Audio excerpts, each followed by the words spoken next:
Attitude, analysis, opinion. Confirmation that COVID-19 likely escaped from the Wuhan lab. Anthony Fauci orchestrated an elaborate cover-up. This is News Talk STL. More than $17 million came to Hunter Biden and his associates. I have not taken a single penny from any country whatsoever. As I've said before, no one is above the law, including Donald Trump. 101.9 and 94.1 News Talk STL and newstalkstl.com.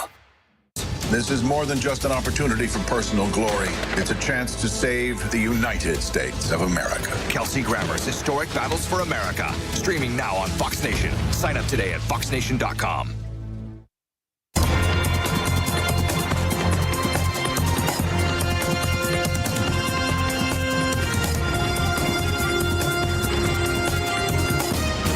Now, a look at what's happening from the Fox News Rundown. Good morning. It's Thursday, June 29th, 2023. I'm Ted Lindner. This is the Fox News Rundown. Smoke from Canadian wildfires creating some of the worst air quality in the world for major U.S. cities. More on all of this from Fox's Madeline Rivera. With the return of the smoke comes the return of air quality alerts. Conditions in major metro areas like Chicago, Milwaukee, Detroit, Cleveland, Pittsburgh, and Indianapolis were deemed very unhealthy. Several cities canceled events for safety reasons. Minneapolis canceled all active outdoor programs. Erie Zoo in Pennsylvania closed because of poor air quality. And in Michigan, the city of Rochester Hills postponed a fireworks show. Canada seeing its worst wildfire season in decades. Nearly 500 fires are raging right now. Over 19 million acres have been charred. The 4th of July holiday weekend kicking off with travel nightmares across the country. More on this from Fox's Jeff Manasso. Over 4 million people are expected to fly in the U.S. over the Independence Day holiday. That's a record, with already a large number of cancellations and delays at U.S. airports. We know that nobody can control the weather, but anything under our control at the FAA, we're going to be working on, and anything under the airline's control, they need to step up and take responsibility. Transportation Secretary Pete Buttigieg has been beating up on airlines, as the airlines have also blamed disruptions on shortages of federal air traffic controllers.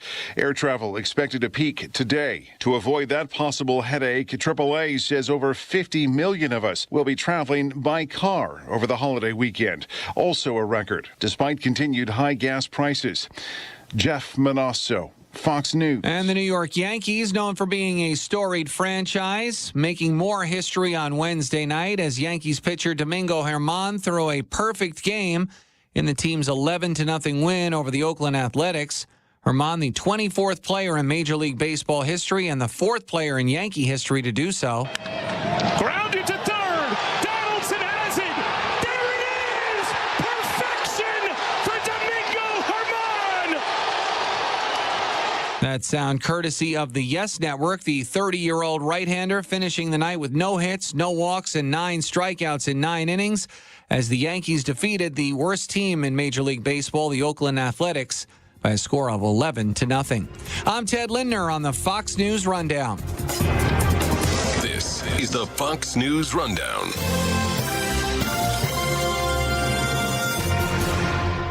This is News Talk STL at 101.9, 94.1 and newstalkstl.com. Columbo and Katie. Joe Biden's attack on the Second Amendment has expanded to go after the rights of hunters. We'll fill you in on Thursday. Plus, we'll talk to Dr. Randy Tobler at 3:05.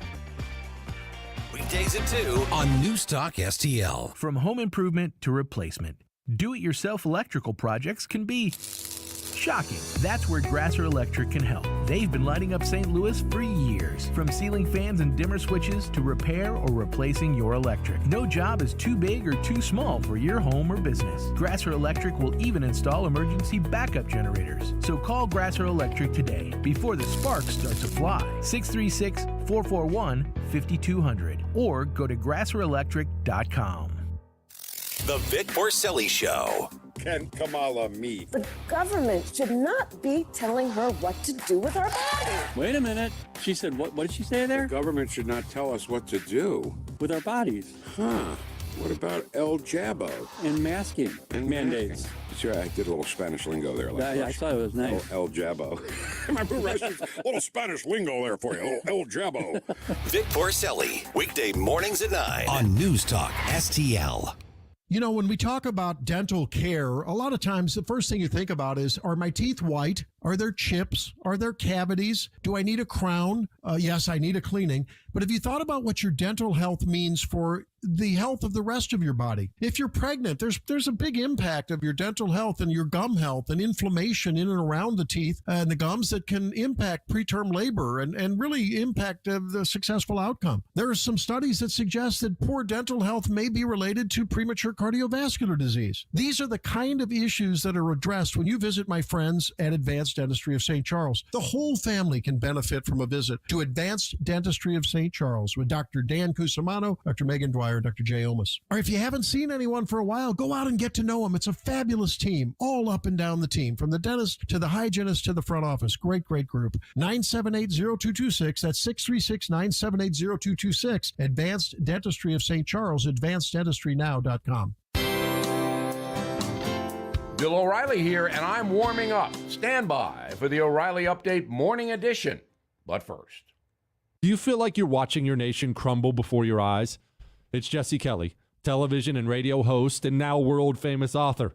In my new book, The Anti-Communist Manifesto, I'll show you how communism has infected America, from its infiltration of our education system to its unholy alliance with American corporations.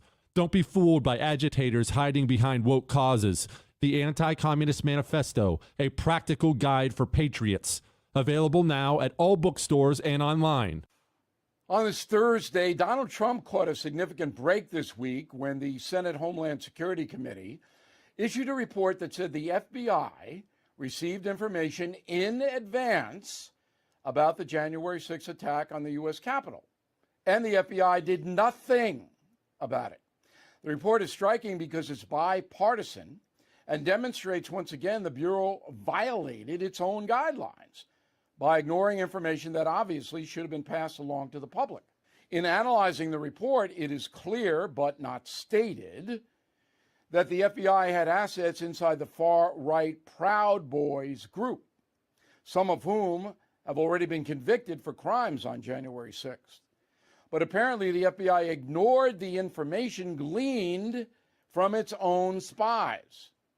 Special Prosecutor Jack Smith is still investigating whether former President Trump committed crimes by instigating the Capitol riot. Well, now that allegation becomes very hard to prove if extremists crafted a conspiracy weeks before January 6th.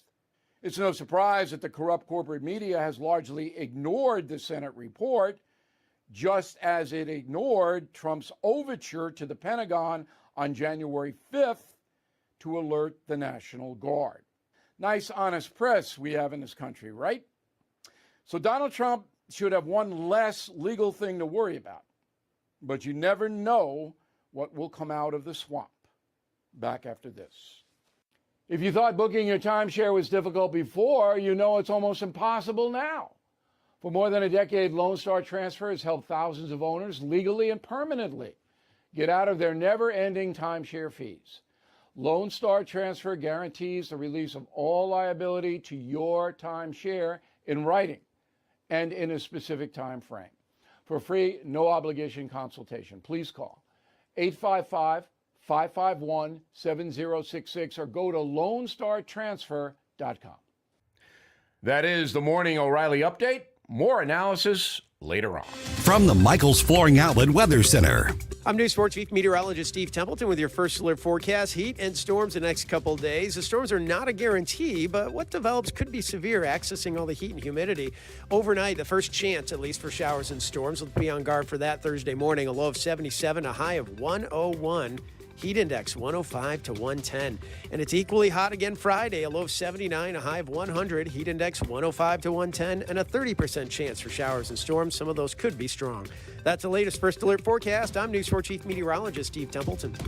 When it's important to you, stay informed. It's on News Talk STL. We suspect that documents that were in his possession are on the president's son's laptop in an email to a foreign national. I've not taken a single penny from any country whatsoever, ever. News, analysis, and opinion. Putin clearly made a strategic error here. Russian mercenaries ending their march toward Moscow. 101.9 and 94.1. You go to jail for the same crimes that Hunter Biden has committed. News Talk STL.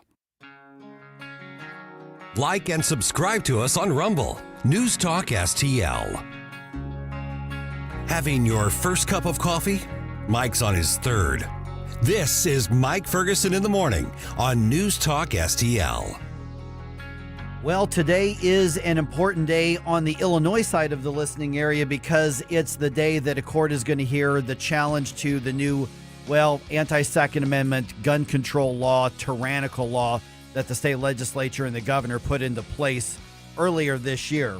We had a chat with our good friend Aaron Dorr from the American Firearms Association on Wednesday's program. He's going to be there in the courtroom because the American Firearms Association is involved in pushing back against that law. Not a simple just get an up or down ruling today, but it is part of a long process to try to protect our individual freedom. And we get the update from Aaron, and, here's what he had to say about it. Update on what's happening in Illinois. Of course, the state legislature and then Governor Pritzker signed into law a gun ban. I mean, that's the only way to say it. Not only a gun ban, but to me, the most insidious part of it is the registration that they're demanding. You've already got a gun. You bought it legally. Don't care. Sign up, put it on this list or else. Well, we know where that leads historically. Mm-hmm. So multiple lawsuits pushing back against that. Now we're joined by Aaron Dorr from the American Firearms Association. And Aaron, thanks for being on the show. All right, so we've got the lawsuit filing. We've had a round of rulings on this. Where are we now in the appellate process? Let's start there. Yeah, good morning, guys. Thanks a lot for the time. So tomorrow in Chicago, we'll be on hand for oral arguments in circuit court. This case is now being bumped up above federal district court, and tomorrow we're going to have oral arguments in circuit court in downtown Chicago. Good morning, Aaron. Gabe Pfeiffer here. So we're talking about this quote unquote assault weapons ban. Remind us what this thing does. Yeah, basically this bill would make it a felony crime to sell a AR-15 or approximately 100 similar design firearms. And so, as always, they contain a grandfather clause, and that's always the carrot they use to bait gun owners into not taking action against the proposed law because your guns are excluded from this. At least that's the theory. But what's interesting to note is that in Connecticut, this whole last session in 2023, the governor was pushing bills to round up all grandfathered firearms. And so this idea that we're protected for our generation is a complete con designed to mute the gun owners' opposition. Yeah, and okay, let me take what you just said right there because I'm glad you brought that up, Aaron, because part of the Illinois law, as I understand it, is that you have to basically register even something that's grandfathered. You've got to report it to the government, and now you're saying that history is telling us that in another state, there is now a government that says we're going to go round them up because we wanted to outlaw them. Well, isn't that what registrations are for? Exactly. They have 81,000 and some change number of gun owners in Connecticut who have registered their so-called assault weapons. And so if this happens now in Illinois and if it's not shot down, you're going to have hundreds of thousands of gun owners who have these firearms in Illinois will be added to the governor's database. The first time one of those firearms is used in a crime, whether it's stolen from somebody or used against the gun owner's consent or wishes, that's going to be their grounds to come back in there and say, yep, now we got to round all those firearms up. Another issue I'm seeing kind of bubble up here in this space here is about the Biden administration's pistol brace ban rule coming out of the ATF. Now, explain to us what the pistol brace is first of all as an accessory, and then how the ATF can just make up rules to create criminals. Yeah, it's a great question. So a pistol brace mounts on the end of an AR-15 pistol, and it makes this pistol more controllable for somebody who is of smaller stature or disabled or things of that nature. It's designed to make the firearm more controllable.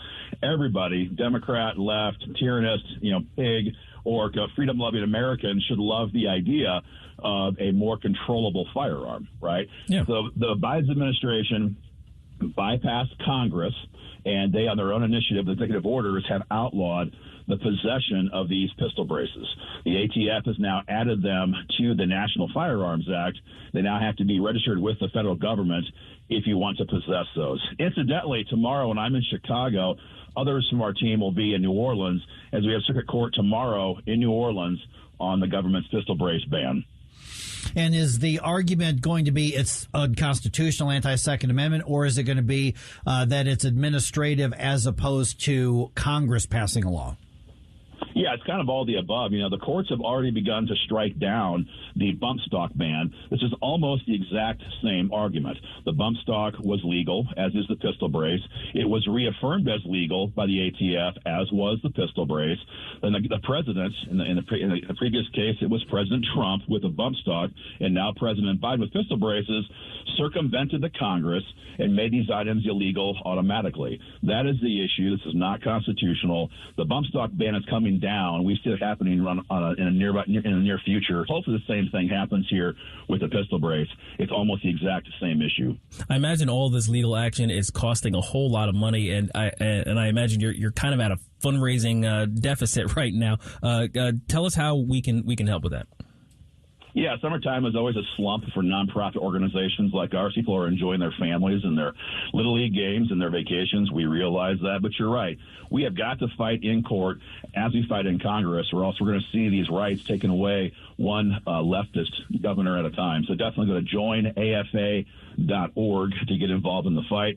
Our full website is AmericanFirearmsAssociation.org. Yeah, we're visiting with Aaron Dorr from the American Firearms Association. Aaron, I just kind of marvel at the politics of all this. The Supreme Court, the current version of the Supreme Court, has made it very clear how they view the Second Amendment. And it's amazing to me that they've issued clear rulings in past cases, and states continue to come back and basically fly right in the face of those rulings, probably knowing that eventually those things are going to get struck down. What explains this? Well, again, these people are they're absolute tyrants. They believe in absolute tyranny. They want to disarm law-abiding citizens. They hate the fact that we have the right to keep and bear arms. So they don't care what a judge says or what any other authority above them says. If they can get away with it, they're going to go for it. The good news, as you said, is that we're about, 52 weeks away, almost exactly 1 year away from last year's Bruen decision. And last year's Bruen decision did absolutely change the legal analysis as to what gun control laws are constitutional and which ones are not. I believe, without a doubt, that the Illinois assault weapons ban, so-called, as well as the one in Washington State, these are going to wind up before SCOTUS. No one knows when, and no one can predict an outcome. But Bruen made it very clear the government has to show the historical precedent for their gun control laws to remain constitutional. There is no precedent when it comes to banning wildly popular semi-automatic rifles in society. So we believe this will be overturned in the Supreme Court, but that could be multiple years from now. Yeah, that was going to be my next question. Is we know the end of the current term is heading up here in the next couple of days, so it could be a year or 2 years. And in the meantime, we've got a lot of people who are just being denied their right to self-defense and their Second Amendment rights. It's true. I guess what I would say is that in the wake of every major Supreme Court decision, whether it was Heller in 2008 or McDonald in 2010 or Bruen, it takes time for lower courts, circuit courts, district court judges to properly interpret and apply their new precedent. And something as big as Bruen is going to take time to be properly applied across the various states. And so what you're seeing right now is some circuits are upholding the pistol brace ban. Some are opposing it. Some states are going to be upholding the bump stock ban. Some circuits will, that is, and some states will oppose it. And actually, that's a good thing. What we need to have is circuit courts that are opposed to each other to elevate these matters to the Supreme Court. It's not going to happen quickly. It's no fun as we go through this process, but it does take time for lower courts to properly interpret and apply major Supreme Court precedent, and we're seeing that happen right now. All right. Any other potential tactics on the left we need to be on the watch for? I mean, you've mentioned, bump stocks in the previous years, the pistol brace now at this time. Obviously we've had the argument over so-called assault weapons and at this point gun registries. What are the other tactics that the left could look for loopholes to ban something or anything? Is it other accessories? Is it creative interpretations of laws? What is it? Because we know they're going to come back. So what's next, I guess, is the question we should probably be asking already. Yeah, I think right now the biggest threat we have to keep an eye on, and besides the ones you've already mentioned, is H.R. 715 in Congress. This is Biden's National Gun Registry, and what makes this so dangerous is it was not sponsored by a Democrat. This was filed by Kevin McCarthy's best friend, Brian Fitzpatrick, Republican rhino backstabber from Pennsylvania, and that makes it far easier for the bill to get put on the House floor for a vote. Now, will that happen in the current dynamic? I don't believe so, but it's got 204 co-sponsors, and if we, God forbid, have a mass shooting somewhere in America as we approach summer break in Congress, when they come back in a session, if there's a national outcry similar to what we had after Uvalde, Texas, and things of that nature, you could see Rhino Kevin McCarthy put Rhino Fitzpatrick's gun control bill on the House floor. They already have 204 co-sponsors. Brian makes 205. They need 218 to pass the bill in the Congress. This is a very real threat. And so we've got to keep pressure on vulnerable Democrats, but also on rhino Republicans. Speaking of mass shootings, wasn't there one averted recently? Where was that? In Texas or something like that? An attempted mass shooter entered a mall, I think it was, and somebody with a concealed carry. In Indiana. Indiana, that's where it was. And somebody took care of the issues. A good guy with a gun, right? Yeah, these happen almost every day. The media, of course, never wants to cover these stories. They almost never do. But you're right. Whether the firearm is actually used or just displayed, law-abiding gun owners with their personal firearms stop crimes every single day. Hey, Aaron, this is Stal Ponticus. A quick question for you. There was a raid on a gun store in Montana recently, about a week or two ago. Any comments from you regarding what happened there? Yeah, that was the IRS raid, right? I believe so. Yeah, and I'm not aware of all the details of that particular case, but I know that in general, what we are witnessing now is the complete weaponization of law enforcement, whether it's law enforcement or associated agencies or bureaucrats using the power of the state to go after all political opponents. And the irony here could not be more extreme. You have law-abiding gun owners, in this case, gun dealers, who perhaps made paperwork or process errors in the full, raid from armed law enforcement. And you have Hunter Biden, who admitted to felony gun crimes, who gets a pretrial diversionary program to avoid all time in jail. The hypocrisy and double standard here is it's no longer being hidden. We're in a different era now as American citizens. Yeah, well, I'll kind of paraphrase hee-haw. If they left didn't have double standards, they'd have no standards at all. Mm-hmm. Go that way. Yeah, direction. Exactly. All right. Hey, let's give out that website one more time, Aaron. Yeah, you bet. It's AmericanFirearmsAssociation.org, or simpler version would be joinafa.org. All right. Hey, good to talk to you again. Thanks a lot for the updates, Aaron. Thanks, guys. Take care. A little bit later on today, let's talk Bidenomics. That's what people are trying to call it these days. The Biden administration trying to claim some big wins on the economy because things are so much better now than they were a few years ago. Is that what they're trying to argue? Anyway, we'll have that conversation later on today. We've got the news roundup coming your way here in just about 3 minutes and 46 seconds right here on 101.9 and 94.1 News Talk STL.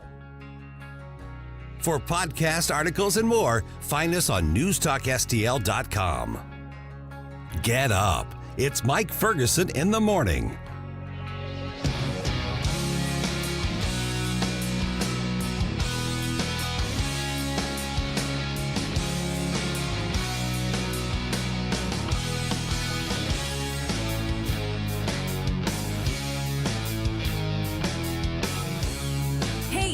Reminding you to subscribe to our show podcast so you never miss anything that happens here at News Talk STL. Get our podcasts every day on the show pages at newstalkstl.com, or just subscribe to your favorite shows on Spotify, Apple, Google, Amazon, or anywhere else you get your podcasts.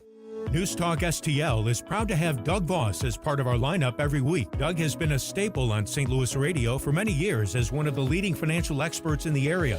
You can hear Doug and Safe Money Radio 3 times every weekend on News Talk STL. And in case you miss anything, you can check it all out at DougVossSafeMoneyRadio.com. What else do our listeners need to know, Doug? Simply put, I focus on helping pre-retirees and retirees build, preserve, and protect retirement assets, and I've been helping my clients solve their insurance and financial needs for the past 33 years. I also strive to educate my clients on how to prepare for retirement, minimize the impact of market volatility on their assets, and deal with the challenges of increased longevity. Call me today at 844-676-SAFE. That's 844-676-7233. Doug Voss is a registered representative. Securities offered through DHL Securities, LLLP, member FINRA and SIPC. For $1 a day, if any covered appliance breaks in your home, we guarantee to fix or replace it. All makes and models, washers, dryers, refrigerators, air conditioners, and more. Guaranteed to be fixed or replaced for $1 a day. Call the Home Service Club now for free information. 800-399-3701. 800-399-3701. 800-399-3701. That's 800-399-3701. This news update brought to you by Anton's Plumbing and HVAC. Call Anton's at 314-338-3941 or visit them at antonshvac.com. Hi, it's Randy Tobler here. Pour a big cup of coffee and catch my show every Saturday morning from 6 to 9. Right now, it's back to Mike Ferguson in the morning here on News Talk STL. An IRS whistleblower steps forward, and he says the facts show that not only is the Biden family, Joe and Hunter, corrupt, but that there's an active cover-up and legal shield for Hunter in particular, and those are coming from very high levels of our government. Haven't we heard this Yep. before? Yeah. But what we've heard are accusations from opposing politicians. Now we're getting the accusation from within their own government. That's Good. what's different. Good. Yeah, big IRS. step forward. Okay. Yeah, because IRS, I mean, you're not exactly a patriot if you work for the IRS, to be really honest. I mean, I don't look at anybody who works at the IRS and says, well, there's somebody who's got everybody's best interest at heart, if that's how you make your career. But that's where it's coming from. So we're going to hear from him because he's not holding back, that's for sure. Also, attacking your Second Amendment rights here in the News Talk STL area, not just for Illinois anymore. Some of that happening on the Missouri side. And seriously, stay inside today. Okay. Don't go outside. All right. Oh, my goodness. It was rough yesterday, and I'm, usually not somebody affected by all the air quality, but it's going to be ugly today. We'll talk about that just as well.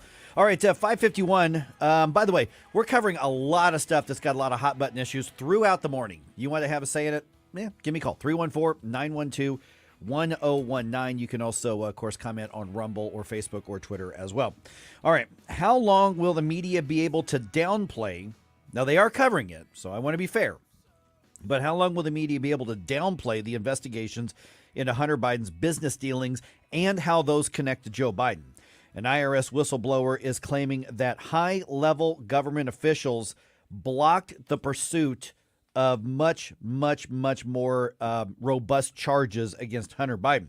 That IRS whistleblower is Gary Shapley Jr., and he is saying that there are actually text message evidence that connects President Joe Biden to Hunter Biden's foreign business affairs, and those going back about 6 years ago.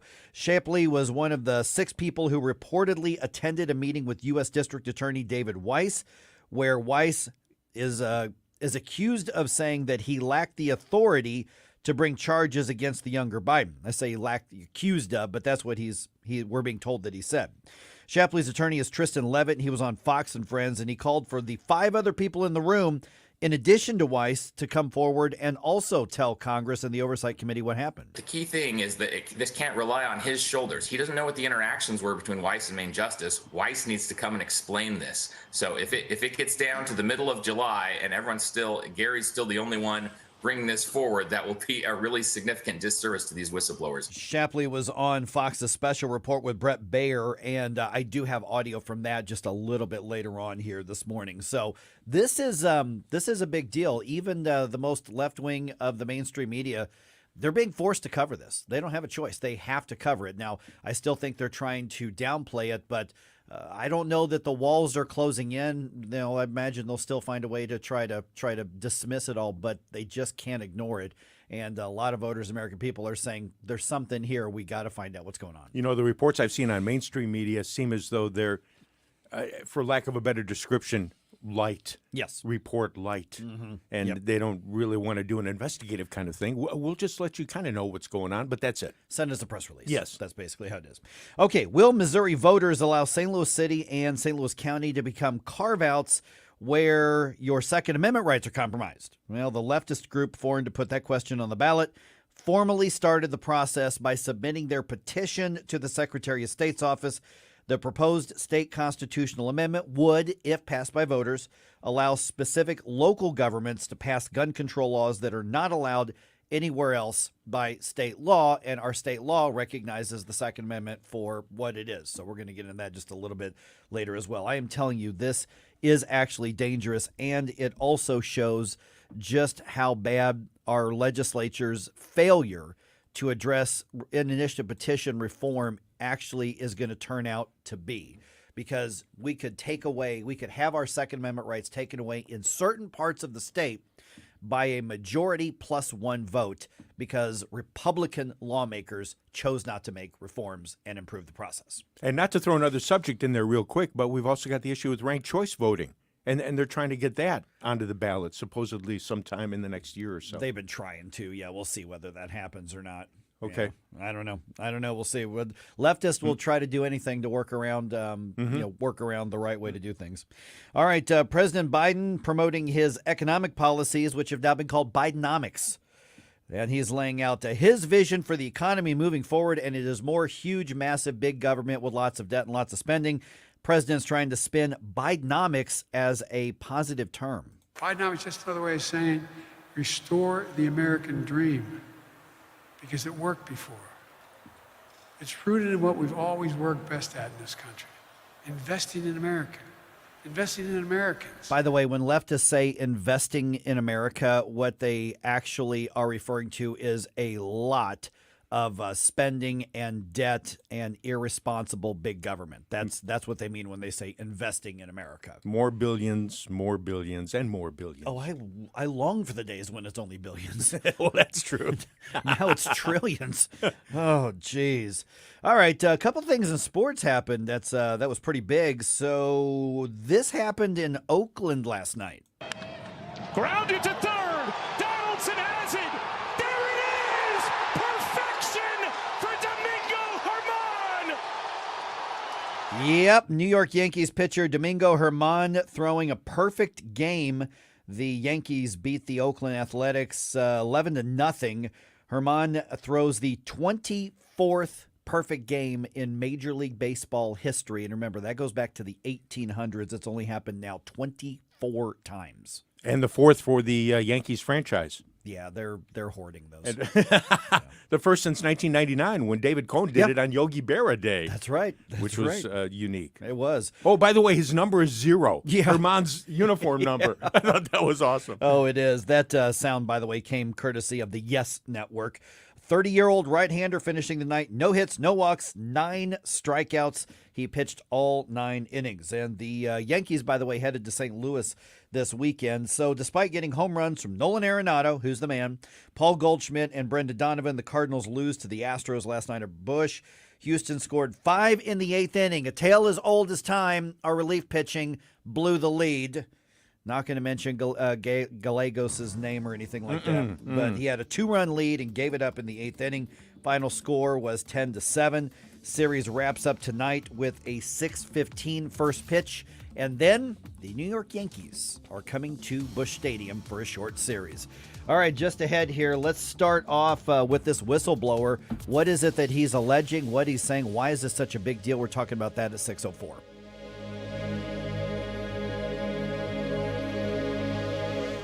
Hey, Tony Colombo here with Tim Jones for the Walner Home Selling Team at Berkshire Hathaway. My wife and I wake up every day thankful to the Walners for the great new home they helped us find and for the tremendous success we experienced while selling our old home.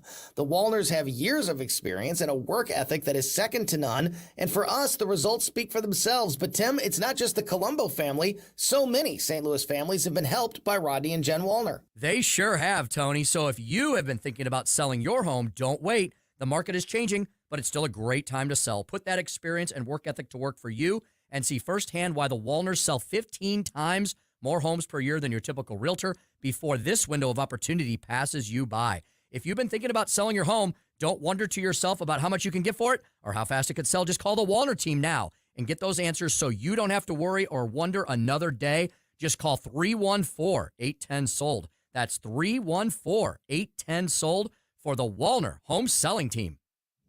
Tim Jones and Chris Arps in the afternoon. Enter into the record a letter from Christopher Arps of Americans for Citizens Voting. You mentioned an article by Chris Arps. So he has been a leader in advancing this bipartisan position. That was from a congressional hearing today. D.C. wanting to give non-citizens the right to vote. I wrote a letter to the committee, and it was put into the congressional record. Tim Jones and Chris Arps. Weekdays at 3:30 on News Talk STL. Home is where the heart is, but it's also where the money is too. If you want to make the most of your home, whether you're buying, selling, or staying put, tune into HomeWise, the financial talk show that gives you the real deal on home ownership. HomeWise tells you the secrets that banks, realtors, and contractors don't want you to know and shows you how to save thousands of dollars on your mortgage, insurance, repairs, and maintenance. HomeWise, how to get the most out of every dollar you put into your home. Sunday mornings at 9 on News Talk STL. KLGY HD3 Clayton, K270BW Bellefonte, KNBS Bowling Green. This is News Talk STL at 1019, 94.1, and always streaming at newstalkstl.com. This hour from townhall.com. I'm Rich Thomason. That Chinese spy balloon, the one that was steered clear across the country before finally being shot down, the Wall Street Journal reports it was equipped with technology made in the USA. Stubborn heat wave that continues plaguing the South is blamed for at least a dozen deaths. Across the Northeast and the Great Lakes, smoke from the hundreds of Canadian wildfires continues to make breathing difficult, downright hazardous in some places. A sobering find as recovery efforts continue deep in the waters of the North Atlantic. The U.S. Coast Guard says it has likely recovered human remains from the wreckage of the Titan submersible. The announcement was made hours after the Coast Guard announced that debris from the submersible had arrived at a port in Newfoundland. The submersible imploded last week, killing all 5 people on board. Examining the wreckage is a key part of the investigation. The Coast Guard says the presumed remains will be brought to the United States, where medical professionals will conduct a formal analysis. I'm Lisa Dwyer. The prospect of some Supreme Court retirements raising hopes and concerns on Capitol Hill. Speculation conservative justices Samuel Alito and Clarence Thomas could decide to retire after the 2024 election is raising concerns inside both parties about their likely successors and raising the stakes in the presidential and Senate elections. Republicans say the retirements could give them a chance to confirm 2 younger conservatives. Democrats hope the departures would allow them to replace the 2 conservatives with liberals. All hinges on which party captures the White House and whether Republicans can flip enough seats to recapture the Senate majority. Bob Agnew reporting. Close to 6,000 flights canceled so far this week. Air travel troubles persist ahead of the holiday weekend. Hit by a car during a pursuit, an Indiana state trooper has died in the line of duty. Wall Street Dow futures up 93 points. More on these stories, townhall.com. Relief Factor pain relief that's natural, pain relief that works, and pain relief that attacks the source of the pain. That's the experience of tens of thousands of Americans who are taking Relief Factor right now. See their incredible video endorsements at relieffactor.com and then order your 3-week quick starter pack for just $19.95. That's less than $1 a day. Find out if it can work for you like it works for me by ordering your 3-week quick starter pack today. Relieffactor.com, relieffactor.com. Be the next success story. For nearly 100 years, folks have trusted Blue Star medicated ointment to relieve the pain and itching of almost any skin irritation. It works on my son's dry itching feet and their jock itch. I had this rash on my neck. Nothing worked until Blue Star. Blue Star worked great on my ringworm without steroids. My wife and I have been using Blue Star for years.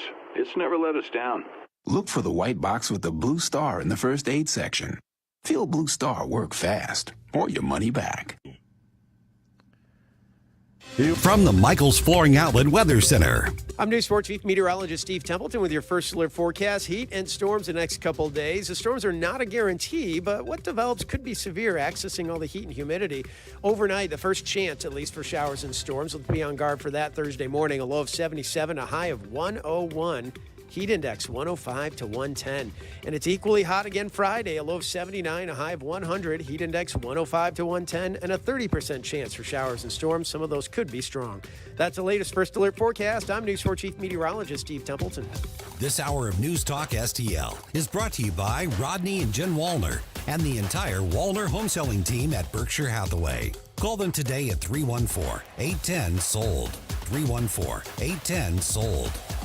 Mike Ferguson here. Retirement should be a time you can relax. No more stress from work. But there's one thing you can't forget about when retiring. That's your money. Do you have enough saved to fund your income for life and keep up with inflation? How will you claim your Social Security benefits? And what about long-term care? The ClearPath Wealth Management Group at Stifel is here to help answer all of these questions. You can hear their latest views on the markets and investing during On the Money, hosted by Stifel financial advisors Bob Stockdale and Eric Robert, every Saturday morning at 9, right here on News Talk STL. They can help you get organized, guide you through critical retirement decisions, and create an investment portfolio designed around your needs. To schedule your free retirement plan consultation, go to clearpathinvesting.com. That's clearpathinvesting.com, or call 636-695-2650, 636-695-2650. Stifel Nicholas and Company Incorporated, member SIPC and NYSE. The news and talk. Allegations that the Attorney General of the United States has weaponized the Justice Department. That matters to St. Louis. So the DOJ should not be able to withhold any information now. 1019 and 94.1 News Talk STL. Mike Ferguson. Are you pretending to be crazy? Gabe Pfeiffer. There's something serious I have to tell you about the future. Get up! Get up! Can't you hear the alarm? Get up, St. Louis. Hey, will you guys knock it off? Mike Ferguson in the morning on News Talk STL. Get up! Get up! This is your cousin. He's still. What? Don't tell Gabe. Okay. He's still completely asleep over there. Oh, yeah. we're in the information segment. He comes up to get his coffee. He's like, "Where's my coffee cup?" Yeah. Where was it? That's the irony. I walked by it like 3 times. It was by my desk. Oh, by your desk. Okay. Yeah. Because I was wondering where it was, too, because it wasn't in its usual It's spot. usually in the cabinet, but yeah, I guess I must have been tired when I left here yesterday, too. I laugh because we've all been there. Yes. All right. In fact, I'm there right now. All right. Biden, corruption. The two go together like... peanut butter and jelly. There you go. Cream and sugar? There you go. Speaking of coffee. All right, just ahead here. Keep an eye on this, everybody. The leftist group taking aim at the Second Amendment in St. Louis moves forward with their referendum effort. I've got the update for you at 6:20. It is 6:06 right now. Got Gabe Pfeiffer here. Kind of. Yeah, I'm here. here. Stel Ponticus here as well. Kind of. Okay. Here's the thing. Let's talk about whistleblowers, because we get whistleblower news every once in a while, and media likes to use terms like bombshell, earth shattering, game changer, all that sort of thing. Mm-hmm. But they don't tend to do that when the whistleblowers say, "Hey, that guy over there who's on the left, I got some information." Mm-hmm. They treat it differently. Mm-hmm. Yeah. So IRS whistleblower Gary, I think it's Shapley is how they're saying it. Gary Shapley That's Jr. my understanding, yeah. Yeah, he is arguing that there is text message evidence from years ago directly connecting Joe Biden and Hunter Biden's foreign business affairs. Shapley was one of 6 people who, he says, attended a meeting with U.S. Attorney David Weiss, where Weiss says he lacked authority to bring charges against Hunter Biden. Weiss has since said, well, no, I had the authority, but I've been, basically I had the authority, but, and it just kind of ellipses, ... Yeah, I've been busy. Yeah, yeah. Stuff going on. What Shapley is arguing is that it's not Weiss's fault that Weiss was blocked from above, which we're going to get into throughout the morning here. So Gary Shapley Jr.'s attorney, Tristan Levitt, was on Fox and Friends, and he explains why his client decided to come forward despite the fact that he still works in a supervisory position at the IRS. He tried to write that off. He tried to say, well, look, people have differences of opinion all the time. But after 2 full years, and especially, culminating in this red line meeting he's talked about, he said, I don't know what their motivations are, but it's clear that this has been, this is wrong, and people need to know about it. Okay, so we'll start around 6:35 with this. Now, you're going to hear updates at the information segments throughout the morning, but I have found interviews that Gary Shapley Jr. did with both Fox and with CBS, and it's if his accusations are correct, and so far the evidence seems to show that, it is damning in a huge way. Quite. Yeah, I mean, I should say that I'm shocked that this isn't bigger news. You know what I mean? But it's par for the course at this point. Right. But still, I mean, gosh, we're talking about who at the time sitting vice president, now president, who at the very least is heavily implicated in an international influence peddling operation where we shaped public policy to get him rich. That's the thing, and everybody's like, well, I don't know. It's Grandpa Biden. It's a Hunter Biden. Republicans hate gay people. Yeah. That's right. Yeah, Republicans are trying transgenocide. Let's talk about transgenocide instead. God, I've never heard that word before. Oh gosh, yes. Wow. Yes. So, that's where we are right now. It's possibly the biggest government corruption story in American history, quite possibly. That is going completely underreported. Yeah, they're being forced to report it. They're being forced on to some acknowledge level. it. Yeah. On some level, because yes. I did a search. Just one of the things I do is I will do a search of the stories in the morning, and I saw pretty much every legacy media, every mainstream media outlet had something on it. They touched it. They touched it. They did. CBS did an interview with Gary Shapley Jr., and I've got some highlights of that right around 6:35, and they aired some really hard-hitting accusations. So I'll give them credit. But okay, if you look at the whole thing, they're still downplaying it compared to what conservative media is showing. I guess in my mind, the comparison would be like, if they poked it with a stick rather than they picked it up and carried it around and yes. it stood on a top of the nearest van yes. and said, "Look what I found!" Yeah, no, I think like that's like fair that too. kid from the neighborhood. Well, it's also. It's like they're lurking over the top of the stove, and the stovetop is scorching hot, and they just barely touch their finger on it. This is as much as we'll give you, just that little bit there, and that's it. We'll move on. I think that's an apt analogy because they believe it's going to hurt them. Because that's the thing. He's on their side. Right. He's their guy. So they're very, very reluctant to touch this. Still, I don't think you realize the most important part of that analogy you just came up with is now we're going to move on. And I think that's the key part of all of this. I think they are desperate to move on. And that's where they're at. And as these facts come forward, they're going to find it harder and harder and harder to move on. And if they can't move on, look for the spin that is already there. But at some point, if they're confronted with too much, they're going to have to at least acknowledge it. And if they can't spin it, then it becomes, well, the other side is worse.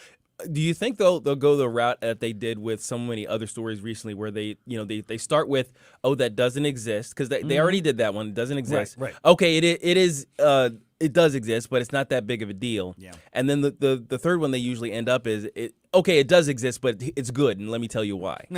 Like that's kind of that's the third stage of their reporting. It seems on all these other topics. Do you think we're gonna get there with this?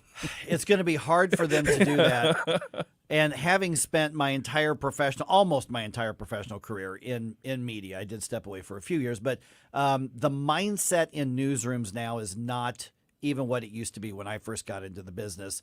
And there is no search for objective truth. Sometimes objective truth is what angers you that you have to work around in their minds.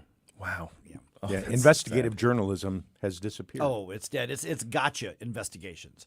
And both the right and the left do this. And it is, here's our conclusion. Let's go find a way to get there to defeat the other side, as opposed to what are the facts and what do they show? Man. One of the reasons I keep getting in trouble with people here is I say, okay, what are the facts? Right.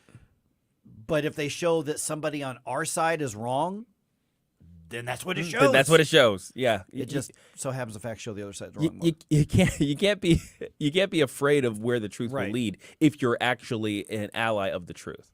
Yes, if you believe that we are right, you believe that the truth is what matters, and that we are basing what we believe and what we do based on what is right and what is true, then you should not be afraid of the truth. And if it shines a negative light on somebody on our side, then let's own up to that. And I think that the right does that more than does the left, although, our side circles the wagons every once in a while too, but not the way the left does. Oh my gosh. They're kind of experts at it at this point. Oh my goodness, yeah. It's a tactic. Man, journalism's dead. Yeah. Well, you know what? Journalism's been dead for a long time. At this point, we're just mutilating the corpse. Yeah, the left will circle the wagons very well. The right will often use the circular firing squad. yeah, there is that. Yeah, exactly. All right, I know we got an information break here in a second or a couple minutes here. Don't go outside today if you don't have to. Yeah, actually. High temperature of 101 degrees. Humidity isn't extreme, but it's going to be rough. But all of this Canadian smoke, that's a real thing. Yeah, it is. I mean, I left here yesterday, and it was just hazy over Union Station. Mm-hmm. And even I was like, oh, man, this is kind of uncomfortable, like in my lungs. Yeah. I got home, and normally what I like to do, even when it's hot, because I've got that front porch, Gabe, right there that's shaded, I like to sit out there and that's a nice spot do right reading there. or listen to podcasts or, frankly, play my baseball game on my phone and do all of those things. And I'm like, nope, I'm staying inside where the air conditioning is. It's going to be one of those days where it is dangerous for some people out there. So if you're working outside, you got one of those jobs. Man. Lots of water, maybe a little bit of, hydration drinks. Extra breaks. Be very, very, very careful. It's going to be rough the next few days. Man, yeah. I mean, it's not just the heat, but it's also, like you said, the Canadian wildfire air particles. Oddly enough, I think the mask that they made you wear for COVID would actually be effective against the particulates in the air from the wildfire because they're actually bigger than the holes in the mask. Yeah. So there is that. I mean, if there's one thing that good that came out of it, it's that gator you got might actually come in handy today. I had some folks in New York City, friends of ours, sent photos from the Empire State Building. Oh my gosh! And there were visitors up there, and you're right, they had masks on while they were outside. Yeah, and today. That makes sense. Yeah. Of course, it's going to be 101 degrees. I'm not putting a mask on. It's 101 degrees. I'm not going outside then. No, at all. I'm not doing that at all. But take this one seriously, because I know sometimes that the weather people kind of they want to hyperbolize their forecast because they want people to watch it or listen to it. Right. But this one's going to be ugly today. Yikes. Yeah. Yeah. All right. Be careful. Okay, just ahead here. The leftists in St. Louis who want to strip away your Second Amendment rights. Now, they don't see it that way. I think they probably do see it that way. They're just not saying it that way. They want to create carve-outs where people in this area, St. Louis City, St. Louis County, they want to carve out areas where your Second Amendment rights are not respected. Listen, we know that slick campaigns can win in red state Missouri. So the left is going that route. I'll give you the update on what's happening. And then at 6:35, I've got the whistleblower, Gary Shapley Jr. I've got some audio from his interviews that he's done these last couple of days. It's pretty hard-hitting stuff. We'll start there again just ahead right here on 101.9, 94.1 News Talk STL. Before you blow us all. Like and subscribe to us on Rumble. News Talk STL. Get up, can't you hear the alarm? Get up, this is your cousin car. Get up. Get up. It's Mike Ferguson in the morning. Tony Colombo here, reminding you to visit my friends at Bluff City Outdoors in Alton before your next trip into the great outdoors. For decades, Bluff City Outdoors has covered all the needs for area fishermen, and they'll always have all the best bait, tackle, and gear for your next trip on the water. And now they cover all your bow hunting needs, including their state-of-the-art indoor archery range and techno hunt system, open every day for you to come shoot, or you can join a league. Follow Bluff City Outdoors on Facebook and learn more at bluffcityoutdoors.com. The Vic Porcelli Show. Unfortunately, nothing happens in Washington. Who gives a damn? Do something about it or abolish the whole frickin' government. You know what? We need some kind of, I don't know, thermometer. And when Nate's talking, it gets hotter and hotter until it just explodes. Hey, I like that on the streaming platform. Yep. And it goes up and up and up. Cartoon thermometer. Yeah, and it explodes at the very top. That's what we need. Vic Porcelli, live and local, weekday mornings at 9 on News Talk STL. Mystic Fix is sponsored by Kama Flight, redefining the dance between the masculine and feminine. Kama Flight is a somatic movement practice merging yoga, meditation, and massage. Workshops in 2023 are at the Chosen Retreat Center in Sebastian, Florida. For more, visit Kama Flight on Instagram at KAMAFLIGHT.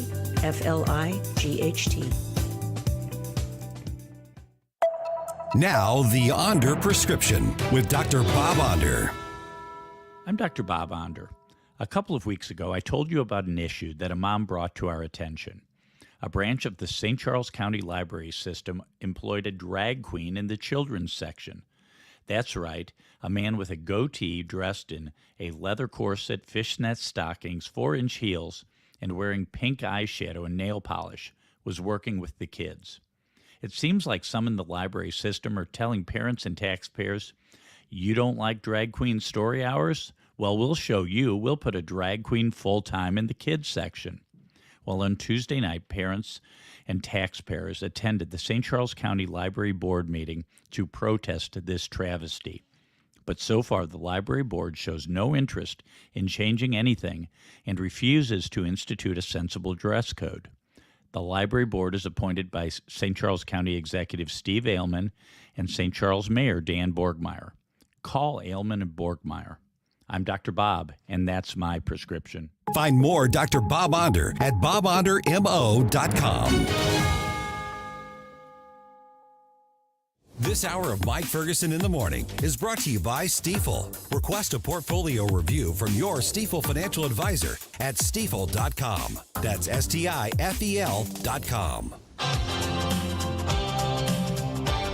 Hey everybody, it's Paul Kurtman. Make sure you join me every Saturday from 12 to 1 here on News Talk STL for the Paul Kurtman Show. But right now, let's get back to Mike Ferguson in the Morning. All right, we knew this was coming, guys, because we've warned about it in the past few weeks. An upstart leftist group formally begins their effort to make St. Louis a Second Amendment-free zone. Yeah. Here we go. This would be a Second Amendment-free zone where your rights can be taken away, but it's local control. So we didn't need local control of individuals, you jackwagon. All right, don't sleep on this, folks, and I'll tell you why here in just a minute. 6:20 right now. Got Gabe here, got Stella here. I'm Mike. Exactly what is the whistleblower in the Hunter Biden case claiming? Hear from him at 6:35 because he's out there doing media interviews, and I grabbed some of his statements regarding the timeline and also on some of the, because he's an IRS whistleblower, on some of the corruption that Hunter Biden, he says that Hunter Biden did, that the federal government is covering up by not allowing prosecution of. Wow. Yeah, so we'll start that. 6:35. Okay, so I told you in the past about this left-wing group. They've named themselves Sensible Mo, okay? Right? Of course. And so they have filed their ballot initiatives. They've got 3 different versions of this that they've taken to the Missouri Secretary of State's office, and they're all just a little bit different because that's the first step in being able to go get signatures to put it on the referendum ballot. Right. And this was founded now, it turns out, by Joan Bray, who is a far-left former Democratic state representative and state senator. And it also includes, other activists, including a former judge as well. So this is to change the Missouri Constitution. Yeah. Okay. Now, once again, my Republican friends, and I know many of you are listening right now, when some in your caucus blocked initiative petition reform, this is what you're keeping the door open for. 50% plus 1 to violate the Second Amendment. So if the petition is certified, what would happen then is they can go start getting their signatures. So what they'll do is they'll go to every festival, they'll go to every state fair, county fair, they'll go to Cardinals games, grocery stores, unit libraries. They'll go everywhere and say, "Hey, can you sign this this petition is to make Missourians safer?" Yeah, or they'll say something dishonest and stupid like that.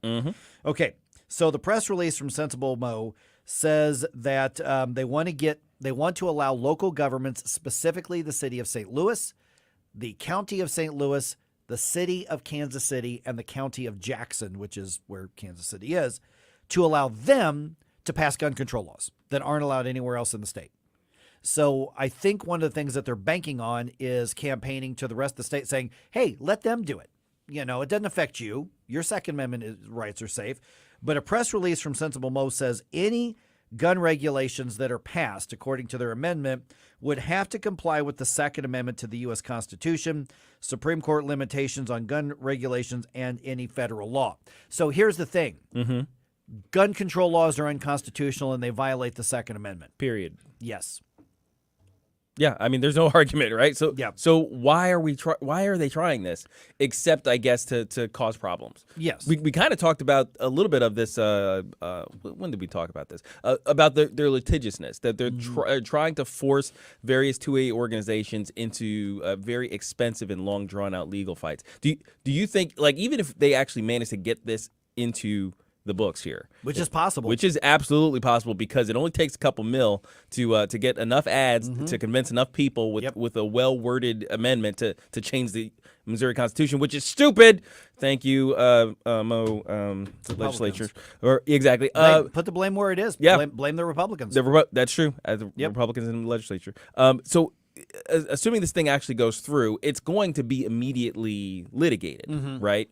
But that's going to have to go all the way up to the U.S. Supreme Court again after going through however many hoops. Yeah, they'll get a favorable ruling from Judge Beadham in Cole County. Yeah, and that will protect them, and then it'll go to an appeals court. Well, I mean, he's a Cole County court, and then who knows? Missouri Supreme Court will probably rule in their favor as well because it leans to the left. Right. It's not hard left, but it leans to the left. It does. But then it goes to a federal court, appellate court as well, and who knows how it could go. But like we were talking with Aaron Dorr yesterday from American Firearms Association, it could take years. Yeah. And that's the idea. And so what they want to do is say, well, but even other counties could enact their own gun restrictions if they pass it properly, according to this. The bottom line is they want to do a backdoor gun control law, and they want to do it piecemeal because they know they're never going to get something that anti-Second Amendment through the state legislature. Right. It's just never going to happen. And like you said, you can buy yourself a constitutional amendment in the state for about $2 million. Yeah. Which isn't that much. No, I mean, in the grand scheme of political realities, $2 million is kind of a drop in the bucket to change a frickin' state constitution. So their argument is, you know what? It's not saying that you pass this constitutional amendment and it enacts gun control laws. It just allows the local governments to do what's right for them because, as they're saying, one size doesn't fit all. And I'm saying the Second Amendment is one size and it fits all. Absolutely. The U.S. Constitution is one size. It fits all. You can't just say, well, local control this and local control that. Okay, we're gonna establish a religion out here then, right? Are we gonna restrict the First Amendment out here then? You can't do that with any other constitutionally protected right. So why with 2A? Okay, do you know what we know about the funders, the people who've donated to Sensible Mo? What? Nothing. Oh, the proverbial shadowy national organization. Okay. So they were formally created June 23rd, and they have not yet filed state reports showing their donors.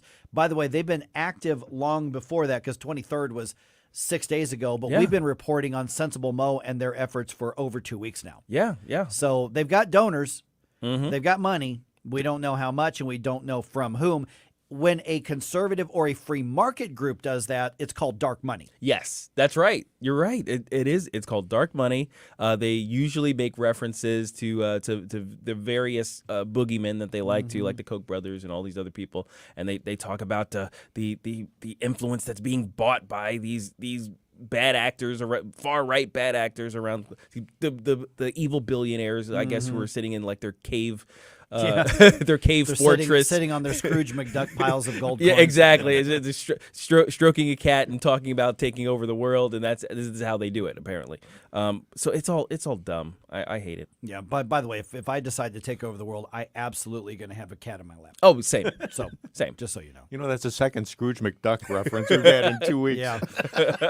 Why do I remember the other one? I don't know. But for some reason, it sticks in my mind. Well, yeah. But I mean, and yes, I'm highlighting that this could be far more difficult if Republican lawmakers had said, you know what, changing the state constitution shouldn't be as simple as 50% plus one. Put a referendum to change state statute, 50% plus one. I got no issue with that. Absolutely. Whatsoever. None. But to change the state constitution, to make it the same vote threshold, well, why wouldn't you just try to put everything in the state constitution? And this right here, when I say beware of this, and I'm saying don't sleep on this, is because you look at the other more leftist approaches. A slick campaign, $2.5 million is all it takes to convince voters all over the state. I mean, here's what the ads would look like. I mean, here's the communications guy coming out. Yep. And that is, you run ads in smaller towns. You run them in Joplin. You run them in Springfield. You run them in Chillicothe. You run them in St. Joseph. You run them in Hannibal. You run them in Cape Girardeau. You run them in, I mean, just go wherever, Rolla, wherever else. Jefferson City. You know, you probably avoid Columbia with this, but you go to some of these others and you just simply say, amendment whatever. You know, amendment pew pew, whatever you want to call it. Amendment pew pew doesn't violate the Second Amendment, but it does allow local control, and that's conservative.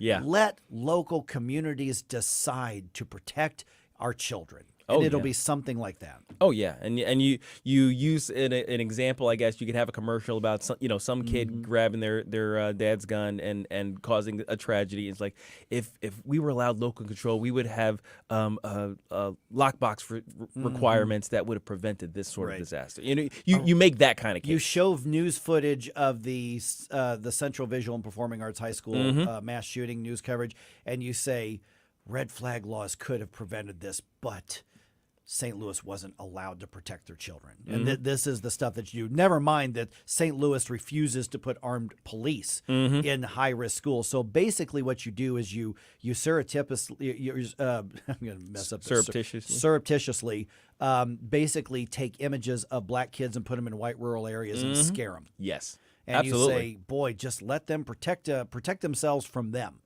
So it's going to be more of that liberal covert racism. Yep. Because, in St. Louis, they're trying to pass a law that would ban anybody from open carrying unless they have a concealed carry permit. And what's interesting is that Tashara Jones, now, first of all, this is filed by Cara Spencer, who is considering challenging Tashara Jones for mayor again next year. And Tashara Jones has said, wait a minute, wouldn't that lead to stop and frisk of mostly black people? Yeah. And it would. Yes, absolutely. That's what happens when you violate your human rights of self-defense.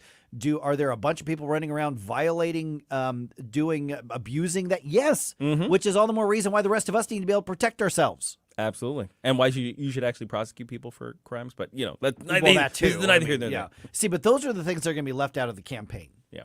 They're just going to try to convince people in outstate Missouri, just vote for it. Just let us do our thing. It doesn't affect you. So if these petitions are certified, meaning that you can start getting signatures now, then there's a threshold that you have to get to put it on the ballot.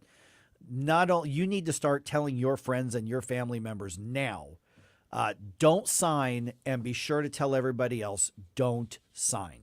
Absolutely not. Do not sign this petition. If somebody says, well, just let voters decide. No. Okay, which other constitutional freedoms are you going to let voters decide on? Right. That's called the tyranny of the majority. Yeah. And of course, in the case of the way we run our elections, it's the tyranny of the people who show up. Yes. And I live in Richmond Heights, and I see the yard signs. I don't trust them to decide which rights I get to keep and which I have to give up. I don't trust them for that whatsoever. I saw freaking Cory Bush signs in my neighborhood. Yeah. That tells you that I've got some dumb neighbors in Richmond Heights. And I don't want them voting on which rights I get to keep and which rights I don't. Amen. All right, 314-912-1019, the whistleblower.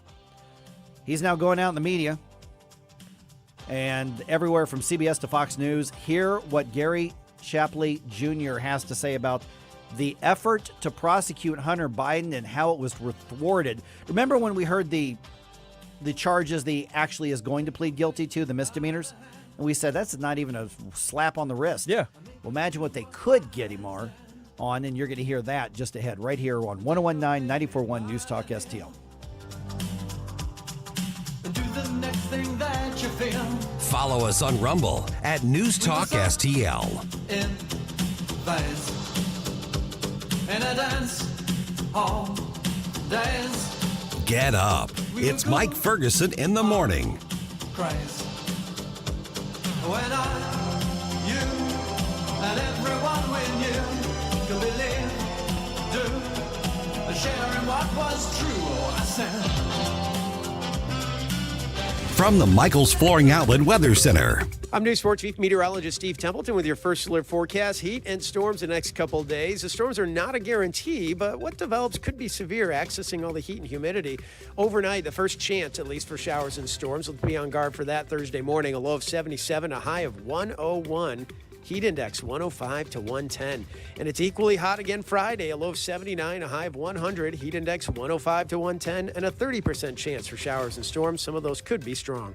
That's the latest first alert forecast. I'm News 4 Chief Meteorologist Steve Templeton. Hey, it's Tony Colombo for the cleaning pros at Zero Res. The team at Zero Res has rescued our home many times over the years, and right now they have an amazing summer offer you don't want to miss. Book a cleaning now for your home or business, and you'll get 20% off all services. Just mention the Colombo special, and whether it's carpets, tile, rugs, upholstery, or air ducts, you'll get their best in the business cleaning for 20% off. Call 314-474-2020 or book online at ZeroResSTL.com. Spell it forwards or backwards, it spells the same, Zero Res. If you're living with diabetes and using insulin, you know the pain of pricking your fingers over and over again. Ouch! Well, by wearing a small remote device called a continuous glucose monitor, or CGM, you can reduce the pain of pricking your fingers. If you administer insulin 3 or more times per day or use an insulin pump, call now and learn how a CGM can help you. Painless. No more pricking my finger. No finger pricks.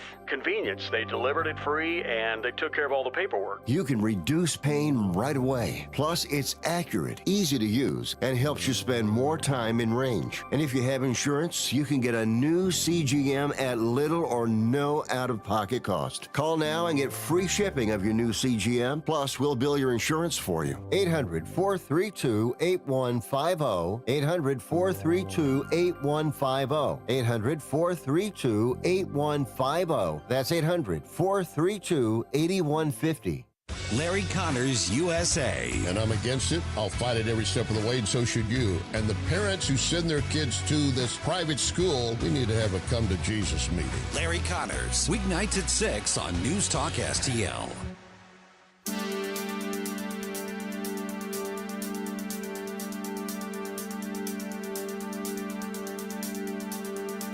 Hey, it's Joe Pags. Catch me tonight at 7 o'clock. But right now, back to more of Mike Ferguson in the morning on News Talk STL. Okay, the Hunter Biden whistleblower not holding back with his accusations. I mean, I think, because you guys haven't heard this audio clip. I have not, no. I have a feeling eyebrows are going up. Okay. In a few minutes here.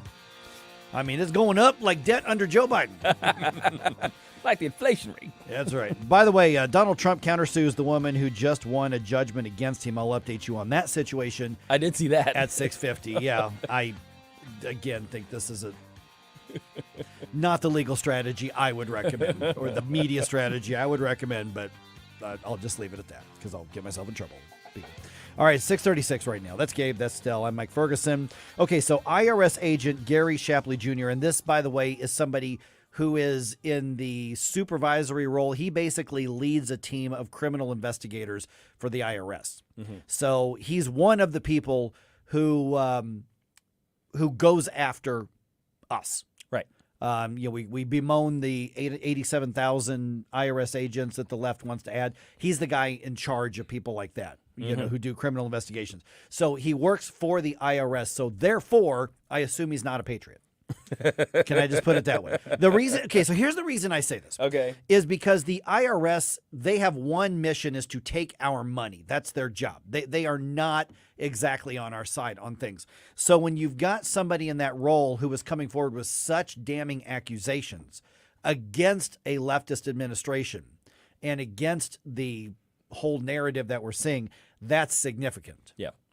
Yeah, I mean, I would like to think that at least a portion of the IRS does, try to get Al Capone on money laundering. You know what I mean? Yeah. Like that's kind of their focus, as opposed to trying to put some lady who started a bakery out of business because she got a few dollars off on her or whatever form. You know what I mean? Like I'm really hoping that at least a portion of the IRS is actually working in that direction. Yeah, but I wanted to put that in context because this is not an agency that's known for saying we're going to do what's right for the people.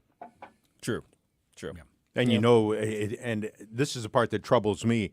He's putting his life on the line. Oh, yeah. And putting his family's lives on the line by doing this. He's already said, his lawyer, I should say, has already said on Fox and Friends that he's dealing with repercussions of retaliation within the IRS. So they're accusing the IRS of already retaliating. But if you want to know why, he was on with CBS. And so I don't remember if this is 60 Minutes or just Nightly News. It was one of those interviews where the whole background is dark and it's just him one-on-one. So it's kind of a 60 Minutes style of interview. But here are just some clips and highlights. Do we see his face? Yes. Okay. Yes. Wow. And he went on with Brett Baer on Fox just on set. And I've got clips from that too. But here's kind of a compilation of some of the most outlandish, not even outlandish, some of the more salacious accusations as to what he says their investigation found before getting shut down up the line. If this was any other person, they likely would have already served their sentence. There were personal expenses that were taken as business expenses. Prostitutes, sex club memberships, hotel rooms for purported drug dealers. How much did Hunter Biden owe in taxes? So from 2014 to 2019, it was $2.2 million. I documented exactly what happened, and it doesn't seem to match what the Attorney General or the U.S. Attorney are saying today. There were certain investigative steps that we weren't allowed to take that could have led us to President Biden. And you wanted to take them? We needed to take them. And you weren't allowed to take them? That's correct. I mean, this isn't dancing around the edges here, guys. No, oh my gosh, he's got. I mean, if there's anybody who's going to have literal receipts, it would be an IRS agent who's doing an audit, right? So my goodness, a sex club membership, under business expenses. I mean, maybe in Biden's world that counts, but given all the pictures that we have of him in hotel rooms with drugs and prostitutes, I guess he decided to expense those. I mean, that's what it sounds like. And the IRS has, knows exactly where he stayed. There's a legitimate place for entertaining clients, but that ain't it. That ain't it. that means you go to Longhorn. Yeah, exactly. Yeah. By the way, I was correct. The eyebrows are both you. Whoa. Yeah. Yep. It was like sky high, man. Oh my God. Yeah. Okay. So Gary Chapley Jr. was also on Fox News yesterday with Brett Baer.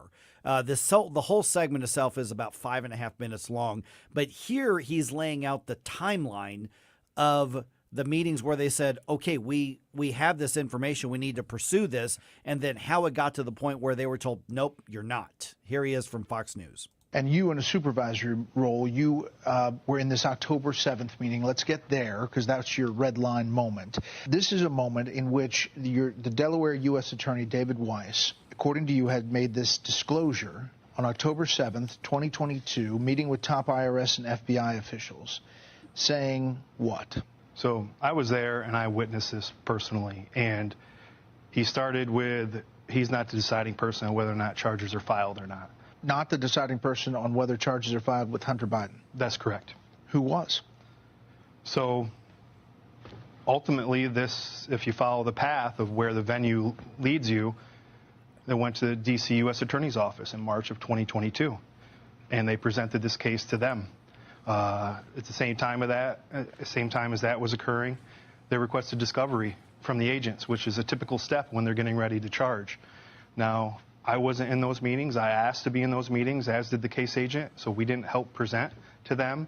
But after that occurred, he was no longer looking to charge in that district. Okay, so from the article that I'm reading, which was written by Brooks Singman, it says Shapley alleged during the interview and in testimony before House Ways and Means Committee that DOJ prosecutors directed investigators to avoid asking witnesses questions about President Biden, chose not to collect search warrants related to the president's son, and more. And then here's another quote. We weren't allowed to ask questions about Dad. We weren't allowed to ask about the big guy. We weren't allowed to include certain names in document requests and search warrants, Shapley said. So, we were precluded from following that line of questioning. Wow. Okay. So all of the references, all of the things that, you would normally do, it's like, hey, I got this guy and he keeps talking about somebody else who's receiving money and all this. Like, maybe we should go find out who that is. Not here. I realize Mr. Shapley is going deeper into the weeds than what we've heard before, but a lot of this is what Tony Bobulinski talked about. And none of that was ever disproven at all. Nobody ever came back at him from the left and said, oh, no, those are lies. He's laid all that out a couple of years ago, and still everything rings true, and Shapley is essentially backing it up. Here's another quote. The most substantive felony charges were left off the table. So we talk about, well, he's going to plead guilty to a couple misdemeanors. He's got a diversion program, first-time offender.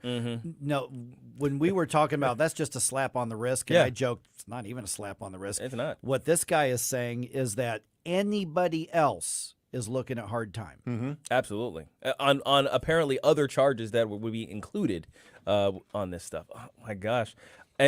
And Stel, to what you're saying, we've kind of had this drip of information about this whole thing. We've got people, eyewitnesses like Bobulinski, right, who says this was my experience. We've got the various things from the laptop. We've got international figures who's saying, oh yeah, I got tapes. We've had a drip of information, and it all seems to be corroborating. That's the thing. It's like none of it is contradictory. All of it just kind of fits. It's like, oh, that's a puzzle piece that fits right there. Oh, is it because it touches this other thing? What are we doing? What's going on right now? And your description of drip is great. When does a coffee pot get full here? Because it's been drip coffee for the last 3 or 4 years. Hey, you know what? The pot's getting pretty full. You might want to take a sip of it right about now. Okay, so even if you want to leave the drugs and the guns and everything off the table on this, okay? According to the article here, and let me just read the article. Shapley said that Hunter Biden should have been charged with tax evasion for 2014 and false tax returns for 2018 and 2019. With regard to the 2014 tax returns, Shapley said Hunter Biden did not report income from Ukrainian natural gas firm Burisma Holdings. And it just goes on and on and on. He goes on to say, and I'm quoting here, quoting Shapley here, the prosecutors at the time stated that probable cause had been achieved, but as we moved closer to the election, it just seemed like they kept putting it on the back burner, and they eventually didn't allow us to do that search warrant, even though the legal requirements to execute that search warrant were met. Okay, so this is 2014, right? 2016. Well, he says this goes back to it. Goes back to 2014, and as the election was getting closer, so we're talking about 2016 election, right? Correct. We're talking about the election where the big issue was Russian interference in favor of Donald Trump, and we're talking about IRS interference in favor of Joe Biden right now. Yep. That's what we're talking about. Well, we're talking about Department of Justice. Yeah, the entire operation, IRS, the DOJ, anybody, all the alphabet ones, all the alphabet ones that we keep talking about has been weaponized against conservatives, has apparently been weaponized in favor, in defense of particularly the Bidens, if not the entire left, establishment. So this is some wild banana republic stuff to a degree that I don't know why I'm surprised anymore. Right. You know what I mean? So, yeah. All right, 314-912-1019. We're going to keep on top of this throughout the entire morning. I mean, we're going to keep on it as long as it takes. But these new accusations, and, to be fair, these are his accusations, but he's got the receipts for them. And he's already testified to this in front of Congress as well, by the way. Oh, man. And you know what? We mentioned Bobulinski, and you mentioned the laptop. Yeah. Nothing's been disproven from the laptop. They've not You know, the Biden family has never filed any lawsuits against anyone, although they tried to go after the computer guy. Yeah. Try to destroy his life, sure. Poor guy. He tries to handle it correctly, and they come after him. What was really funny was when CBS, after 2 years, had to finally acknowledge that Mhm. it actually existed. Mhm. I mean, they were like sort of kicking rocks. Okay, I guess. FBI confirms they've had it for however long. Never mind what I said earlier. Okay. 314-912-1019. Donald Trump takes legal action against the woman who just won a civil suit against him. This is weird drama, and I hate talking about it, but it's in the headlines. So I'll give you an update on that. Just head right around 6:51 on 1019 94.1 News Talk STL.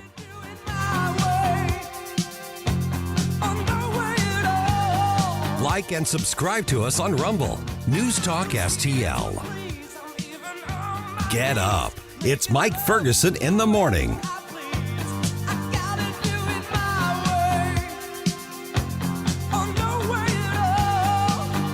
And then the media. 1019 and 94.1. They lying about what's going on in America. They lying about it. News Talk STL. Hot enough for you? Tired of hearing that question? It's certainly hot enough to damage your lawn and plants. Allen Outdoor Solutions can put in an irrigation system, save your landscaping, and save you from having to drag hoses in this heat. I've known Steve Allen for years. That's why I put my name with Allen Outdoor Solutions. Call 314-647-4800. 647-4800. Check the website, see everything Steve can do for you. AllenOutdoorSTL.com. How's your health care? Insured but afraid to use it because of high copays and deductibles? You wait weeks for a few minutes with your doctor? It's Dr. Randy Tobler, and I struggle with the same issues as both patient and doc. You want to know that you're the focus, not the billing codes or faceless denial experts at insurance skyscrapers, which is why I've decided there's a better way. At Body of Health Direct Primary Care, you'll receive timely and time-rich appointments in person or virtually, whichever fits your needs and schedule, along with hundreds of free medications, transparent and truly affordable labs, and most importantly, a trusting relationship. We'll dig deep for solutions to problems and fill you with holistic coaching to minimize the need for high-powered medicine or specialty care. Now, if you need that, I'll work with specialists to streamline that journey too. And if it's prenatal care, hormonal, or sexual health that's bugging you, I'm board certified in women's health. Want a Body of Health? Get to know us at bodyofhealth.com. That's bodyofhealth.com. This hour of Mike Ferguson in the morning is brought to you by Stifel. Request a portfolio review from your Stifel financial advisor at stifel.com. That's STIFEL.com.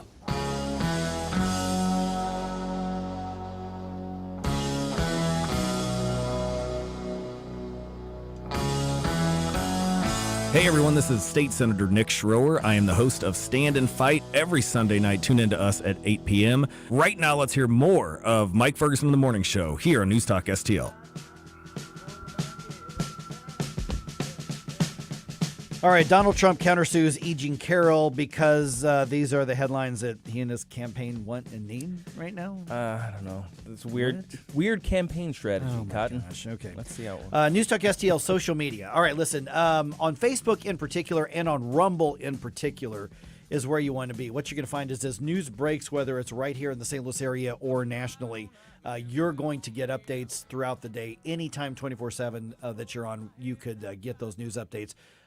Even after our shows end here. And so a lot of great conversations happen there. And, of course, station announcements as well. Coming up on 6:51 right now, I'm Mike Ferguson. Got Gabe Pfeiffer here. Got Stel Ponticus here. Okay, so Donald Trump this week filed a counter lawsuit against E. Jean Carroll. Okay, so let me trace back a little bit. E. Jean Carroll is the one who won the civil lawsuit against Donald Trump, month, 2 months ago, maybe. Yeah, not that long ago. May 10th, in early May, and so she had accused him of rape and she had accused him of defamation, and the civil jury ruled that they did not find Donald Trump guilty, or not guilty, did not find Donald Trump liable. Liable, yeah, I think there's the proper legal term. Because it's not a criminal case; it's a civil case. Right. They did not find him liable for rape, but did find him liable for sexual assault. Right. Okay. Now, parsing those two things in detail is something we're not Okay. going to do on this Yeah. station here. Because, okay, so here's the thing, and I know there are kids in cars, and let me tell you, I am not going there. Yeah, So I'm yeah. not doing anything that's going to be, I'm not about to go into details that are Right. gross. Right. But a lot of people were saying, well, how could they find him not liable for rape, but liable for sexual? I'm not saying he did it. I'm just saying here's what they ruled. Yeah. Is that they ruled that he forced himself on her in another way. Right. I think I can say that and Yes. not traumatize any people or Yes. gear up too many questions from the kiddos or Yes. anything like that. So that's what they found. I mean, you can agree Yes. with it, disagree with it, believe it, not believe it, but that's how they parsed it. And that is all I'm going to say about that. Yes, yes. Quoting the great philosopher Forrest Gump. And then, so after the ruling came in, E. Jean Carroll was being interviewed on CNN, and she was asked, but did he rape you? And she said, yeah, he did that. Oh, yes, he did. And so that's what Donald Trump is suing, Right. saying you accused me of rape when a civil jury just said I'm not liable for rape. Right. Here's where it's really weird and crazy, okay? So the biggest monetary award to E. Jean Carroll was in the defamation case. Right. Which is weird that they ruled the defamation case Is was more, worse than, more valuable than the sexual assault case. And so they basically were agreeing with her that when he was denying the charges, that he was defaming her. When he said she lied, she was defaming him, and that's Right. what he's arguing. And so it's kind of the same thing. So if it's Yeah. good for her, is it good for him? Right. I mean, from a I suppose a legal standing sort Yeah. of position, I suppose that this is a viable route on some level, just because the jury has already. I guess the court has already said you can't say this thing about this person because then you would be liable for this amount of money. So I yeah. suppose you can make the case. But my bigger question is the strategery aspect of this thing. I mean, yeah. Because here's the thing. Right now, we're talking about this case. We're talking about, what, true or not, we're talking about a jury's ruling against him in a sexual assault case. If I were the campaign manager, I'd say, let this die. Yeah. Everybody's going to forget about it. Like, actually, I had forgotten about it until you brought this story up today. Right. And it's being overshadowed in conservative media by the Hunter Biden whistleblower. Right. But it's not being overshadowed to everybody who isn't a news junkie. Right.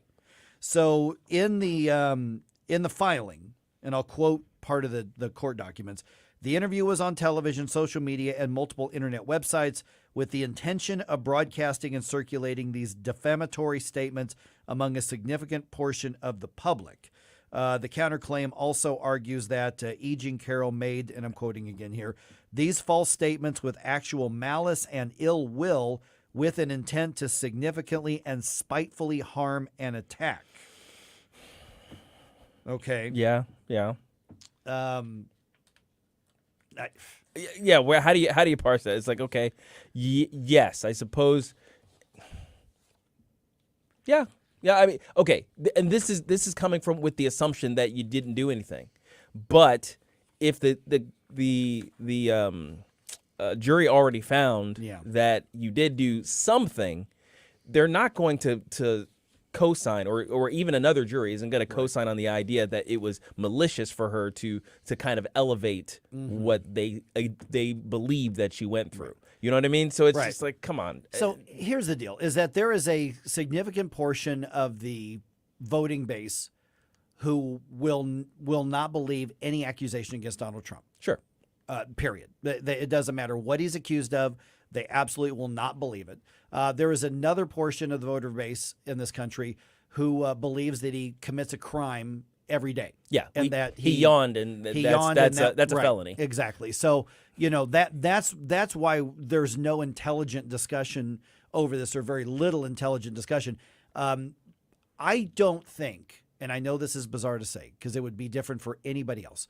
I don't think that the ruling against Donald Trump affected that many voters. Yeah.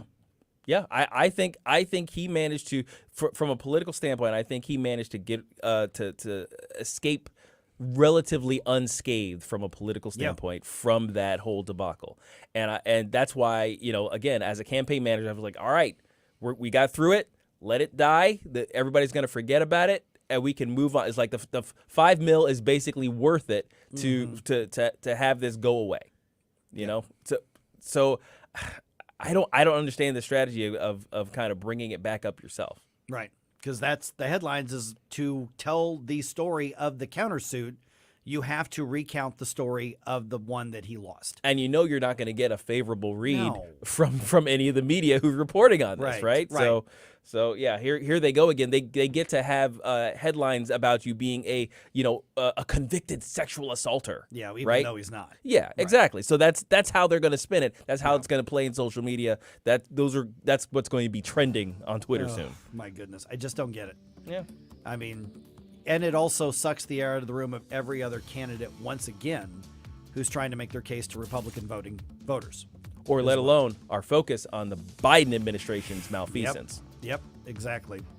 314-912-1019. This is 1019 and 94.1 News Talk STL.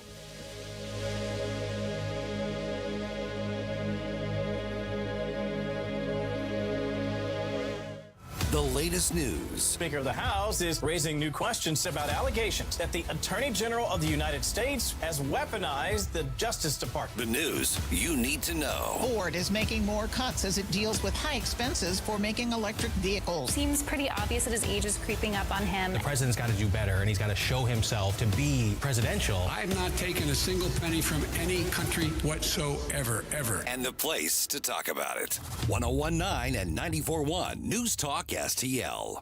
Classic Kicks Country is streaming now. Hear all your new country favorites from the 90s.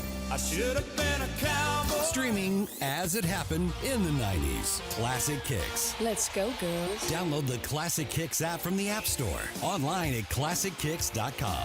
I'll go back. Or enable the Classic Kicks skill on Alexa. I love this station.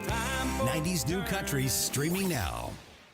Are you paying too much for term life insurance? There's a tremendous price war in the term life industry. Rates have dropped dramatically in the past few years. For example, a man aged 45, non-smoker, can get $1 million of coverage for $75 per month. Level rate for 10 years. Or a man aged 50, non-smoker, can obtain $500,000 of coverage for a monthly premium of $110. Level rate for 20 years. That's right, guaranteed level rate for 20 years. If you're a smoker, we have great rates available for you as well. At Termbusters, we specialize in policies of $500,000 and above. If you're looking for a new or replacement term life insurance, call today for a quote. 800-786-9161. You're probably paying more than you should. Call 1-800-786-9161. Remember, 1-800-786-9161. Sample rate quotes based on preferred non-smoker rate class. Exam required to qualify. KLGY HD3 Clayton, K270BW Belfast, KNBS Bowling Green. This is News Talk STL at 1019, 94.1, and always streaming at newstalkstl.com. News this hour from townhall.com. I'm Rich Thomason. The U.S. drowning in a sea of red ink. The forecast for more of the same. The Congressional Budget Office is giving the world a picture of ever higher deficits, greater government spending, and tax revenues that only begin to increase when existing tax cuts expire. The nonpartisan agency estimates in its latest 30-year outlook that publicly held debt will be equal to a record 181% of American economic activity by 2053. That compares with a projected 98% at the end of this budget year. It's a sign that the government is getting more dependent on debt to pay for Social Security, Medicare, the military, infrastructure, and an array of programs that benefit millions of households. Keith Peters reporting. The Wall Street Journal reports a Chinese spy balloon had U.S. technology on board, but did not appear to transmit photos or videos back to China. On the cusp of a long holiday weekend, air travel remains problematic. Flight delays and cancellations continuing to mount. Trying to get home to Florida from New York, Diane Brown calls it a nightmare. There's no flights. JetBlue has no flights. United. We're supposed to go at 2:30, and that one's canceled again. We were supposed to go yesterday. That was canceled. They keep canceling everything. FlightAware.com reporting more than 730 delays so far today, just over 370 cancellations. The Mid-Atlantic among regions witnessing deteriorating air quality as acrid smoke from the hundreds of Canadian wildfires continues to drift south. Only brief bouts of short-term relief from the smoky air are expected in the near future, according to forecasters. On Wall Street this morning, Dow futures 93 points higher, NASDAQ futures up 47 points. More on these stories at townhall.com. Miss Prager here. Sue and I mean it when we say dogs are part of our family, and there's nothing like their loyal companionship. So we provide them with Rough Greens, RUFF, because we want them to feel healthy and be with us as long as possible. I know Charlie Kirk feels the same way. The Pragers and I couldn't agree more. I rely on my trusted furry friend, Mr. Briggs, who's an absolute machine, and he relies on me to provide what's best for him.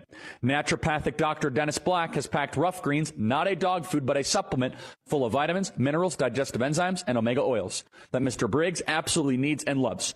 Trying Rough Greens for your dog just makes sense. Greetings, Naturopathic Dr. Dennis Black here. I'm honored that the Pragers and Charlie trust their dog's health to Rough Green. I'm so confident that Rough Green can help your dog too that I'm offering you a free Jumpstart trial bag. Just cover the shipping. Yes, dog food is dead food, but it doesn't have to be. Go to ruffgreens.com. From the Michaels Flooring Outlet Weather Center. I'm News 4 Chief Meteorologist Steve Templeton with your first alert forecast. Heat and storms the next couple of days. The storms are not a guarantee, but what develops could be severe, accessing all the heat and humidity. Overnight, the first chance, at least, for showers and storms. We'll be on guard for that Thursday morning. A low of 77, a high of 101. Heat index 105 to 110. And it's equally hot again Friday, a low of 79, a high of 100. Heat index 105 to 110, and a 30% chance for showers and storms. Some of those could be strong. That's the latest First Alert forecast. I'm News 4 Chief Meteorologist Steve Templeton. This hour of News Talk STL is brought to you by Stifel, serving investors for over 130 years. Contact your Stifel financial advisor at stifel.com. That's STIFEL.com. Are you tired of hard chlorinated water drying your skin out, tasting bad, and ruining your fixtures? Jones Air and Water Treatment has a solution to this pollution. Our Hydratech H2O leaves you with great tasting soft water at all fixtures in your home with one unit. Call Jones Air and Water at 636-899-1040 or visit us on the web at joneswater.com. You can be a filter or buy a filter. Jones Air and Water, 636-899-1040 or joneswater.com on the web. Call us now. Have you heard? Missouri One call system is now Missouri 811. New name for the same mission of protecting essential underground facilities and excavators.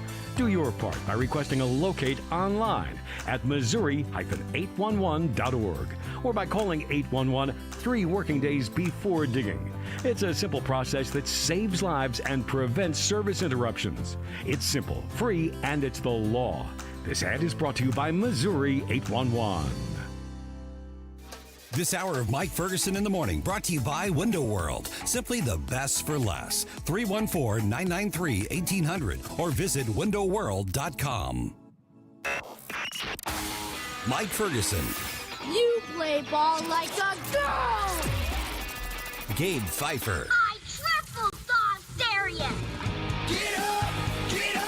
Can't you hear the alarm? Get up, St. Louis. So it's time to get out of bed. Pour yourself the greatest cup of Kofifi the world has ever seen. Rise up with one voice, drain the swamp, and take back our country. Today's the day we're going to do it, and it's time to do it right now, believe me. Mike Ferguson in the Morning on News Talk STL.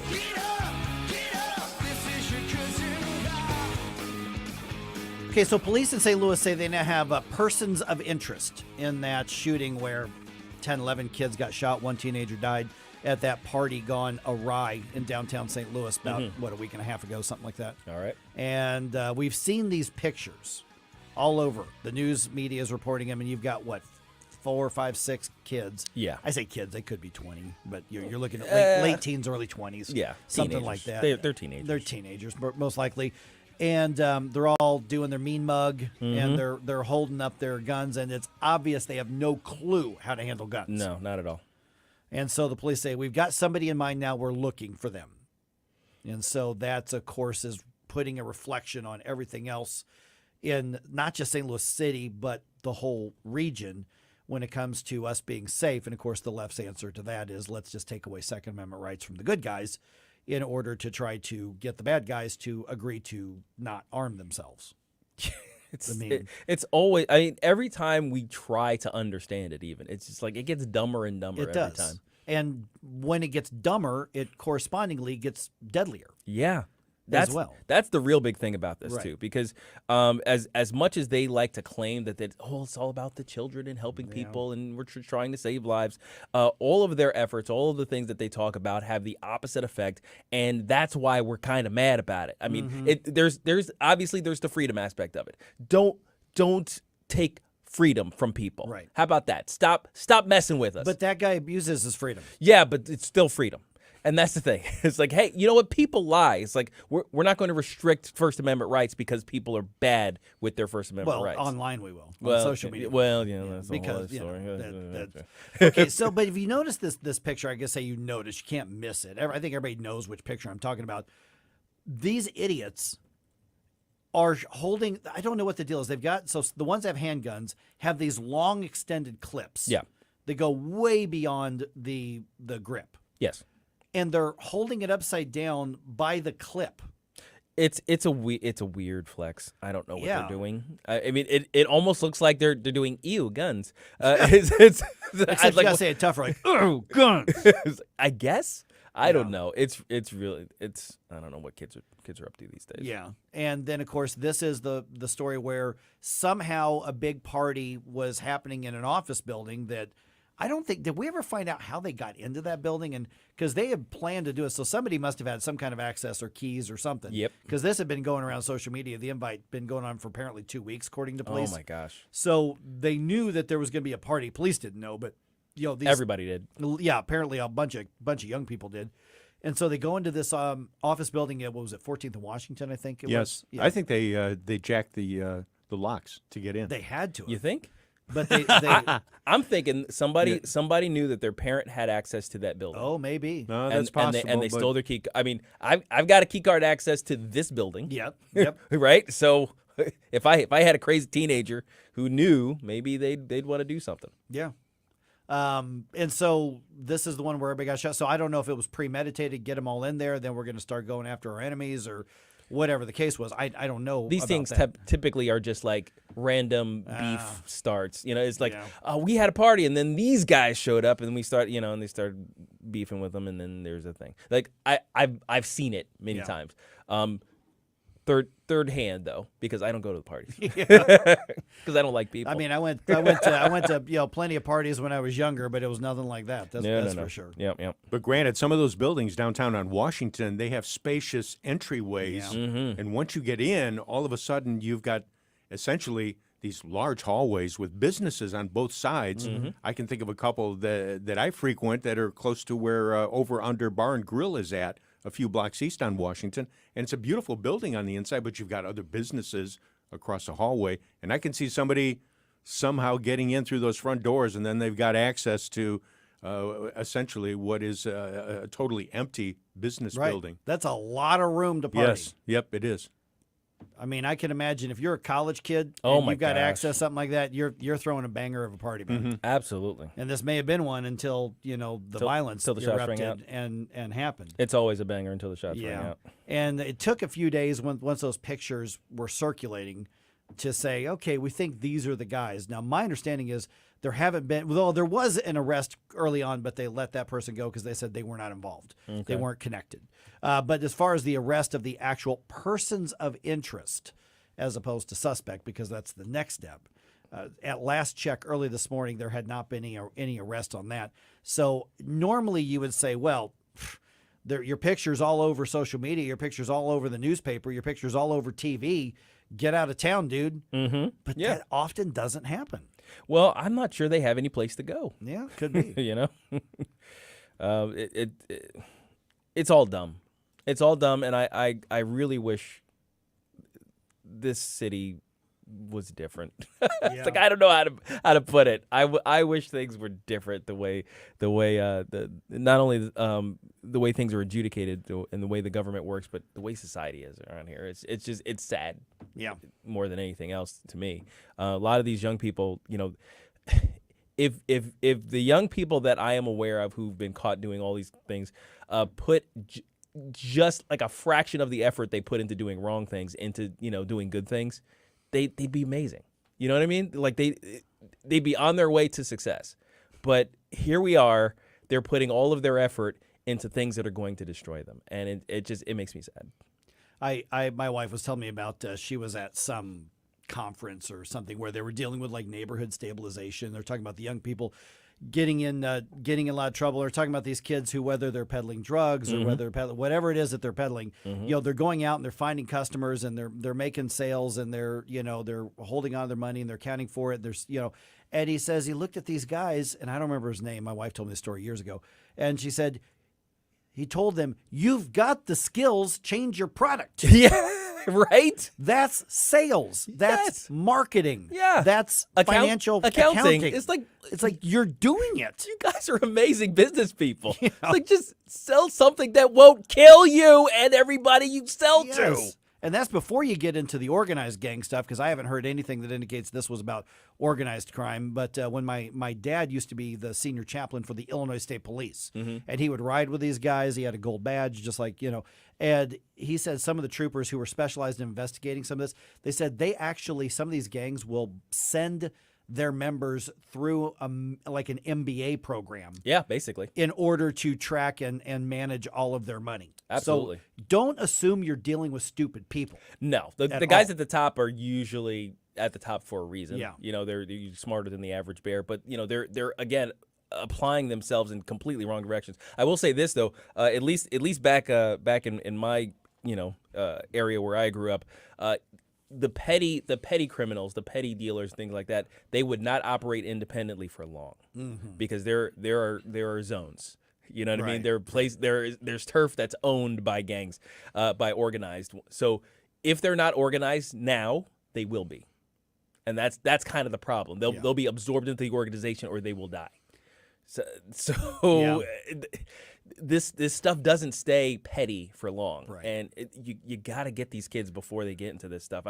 I don't know if there's there's not a government solution to this. No. There is other than prosecuting and throwing them in prison. Other than prosecutions, you could maybe have some reforms in prison so that basically they don't just get themselves deeper into the system, because I've seen that happen. Yeah. You go to prison and all of a sudden now you're a made man. Now when you get out, or if you get out, you're really deep in the gang. You can't escape at that point. So maybe some prison reforms could help in dispelling that kind of stuff, actually put people on paths to redemption and being a positive contributing citizen when you get out. But the leftist mentality about prisoners, about crime in general, is this weird, nebulous, society failed them kind of stuff, and let's be nice to them, and it doesn't help anybody. As opposed to your family failed you. Yeah. Because I'm not saying these kids weren't failed, but there's a lot of people who were failed who didn't choose to do that. Now, in this case right here, you probably got a number of kids who have fairly normal lives when it comes to an urban setting, and they just went to a party because they heard it was going to be a party and gonna have fun. There's going to be a lot of music, a lot of booze, probably a lot of people lighting up doobies, and that's what young people do. And then pow, pow, pow, pow, pow, pow happens. Yeah. There's so much to the youth crime problem, the youth delinquency problem in America, let alone in St. Louis, that it's tough to parse sometimes. But I still keep coming back to how sad it is, because I came out of that world. I grew up in the ghetto, so I've seen a lot of those things. I haven't participated in any of it, obviously, but I've seen a lot of the potential that has gone by the wayside out of all these kids, and it's just sad to me.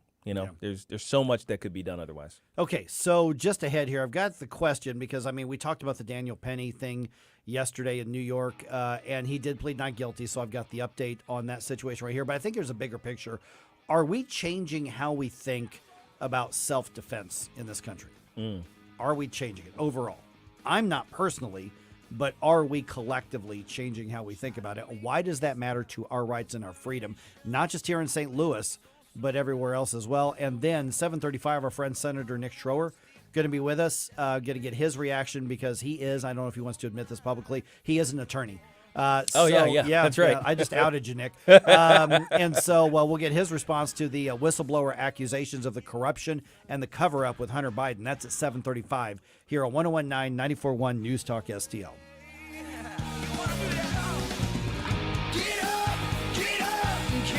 For podcast articles and more, find us on newstalkstl.com.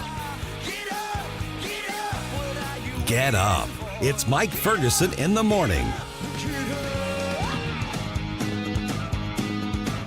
Bongino. So TikTok users, I don't know who you are. A pretty broad group of people given the tens of millions of people that use the app. But you're surprised people stand for the national anthem? Don't be surprised. If you're sitting next to me at a game and you decide to sit on your ass, you're getting a dirty look from me. Weekdays at 11 on News Talk STL. This is a scary time when it comes to your money, especially if buying a home. That's why you need Homestead Financial Mortgage. I know the owners, met the team. You can trust Homestead will be with you every step of the way. Call 24/7 with any question or concern. Homestead is on your schedule, not banker's hours. This is not just about buying a home. It's about trust. You can go to my website, larry.homesteadfinancial.com. larry.homesteadfinancial.com. Tim Jones and Chris Arps in the afternoon.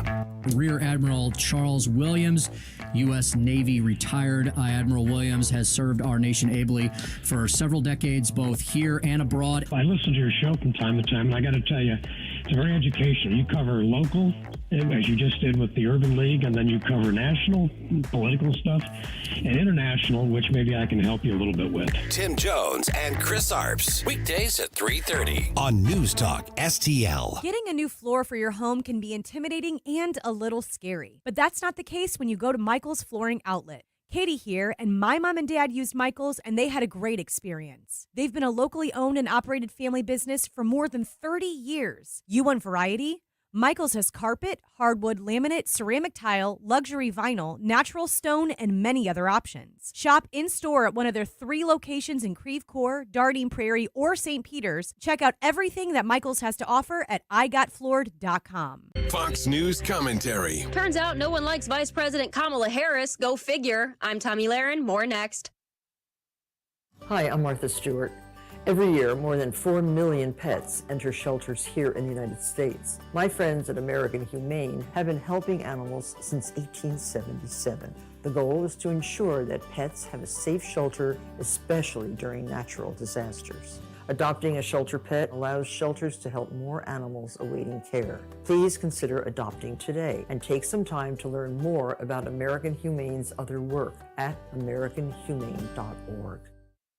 Gentlemen, there is one thing we can all agree on. Kamala Harris is the worst. Joe Biden is a disaster, but as bad as he is still not as bad as her. A new NBC survey shows that nearly half of Americans have a negative opinion of the vice president, and 39% have a very negative opinion of her. And that poll, by the way, was made up of 42% self-identifying Democrats. Kamala is so bad, the Democrats look at her and then look at Joe, and they pick Joe. But too bad for them, they're kind of saddled with her because they've diversity picked their way into this corner, and I'm really not sure how they're going to get out of it. I think they can, but it's going to be expensive. I still maintain the Democrats will run Gavin Newsom in 2024, but how they get out of their Kamala Harris situation will be fun to watch. Kind of like the passage of time, how time passes in the moment we call time. Right, Kamala? Good luck. I'm Tommy Lahren, and you can watch my show, Tommy Lahren is Fearless at Outkick.com.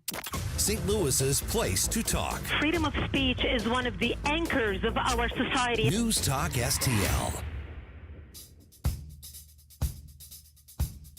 Hey, this is Larry Connors. Make sure you're listening later today at 6 o'clock on News Talk STL for my show, Larry Connors USA. Now, back to Mike Ferguson in the morning. All right, the man both praised for protecting others and accused of killing a homeless man pleads not guilty. Okay, that's the update for New York. We'll get that. But I think there's a bigger picture. I'm not just going to rehash that case because we talked about that yesterday, but I'm going to ask a bigger picture question about that. 314-912-1019. Also, the whistleblower speaks. We're talking about the latest corruption accusations against the Biden family with Nick Schroer. He's going to be with us at 7:35. Okay, so here's the update, which I think we knew was going to be the case. Daniel Penny in New York. Now, this is the guy who got into the tussle with the crazy homeless guy in the subway, and he ended up. Some people are calling it a compliance hold. Other people are calling it a chokehold. Whatever the maneuver is, it ended up killing Neely. Well, he ended up dying. Yeah. We're not sure that killed him. What do you mean by that? Well, the autopsy is going to show what the cause of death is. Okay. We don't have that back yet? I don't think so. Okay. All No. right. So we're saying, if it ends up being a, George Floyd situation where I think he died of a drug overdose. Yeah, it'll be interesting to see what it says. If that's what it shows, then it's not going to change the leftist activists. Oh, gosh, no. Al Sharptons of the world, the Alvin Braggs of the world, but it does change a lot of the discussion dynamics, and certainly would probably change the legal aspect of it. So former Marine Daniel Penny appeared in a New York City courtroom on Wednesday, pleading not guilty to second-degree manslaughter charge for the death of Jordan Neely. So Penny held Neely in whatever that hold was last month, saying that Neely was threatening to hurt or kill someone in the subway car.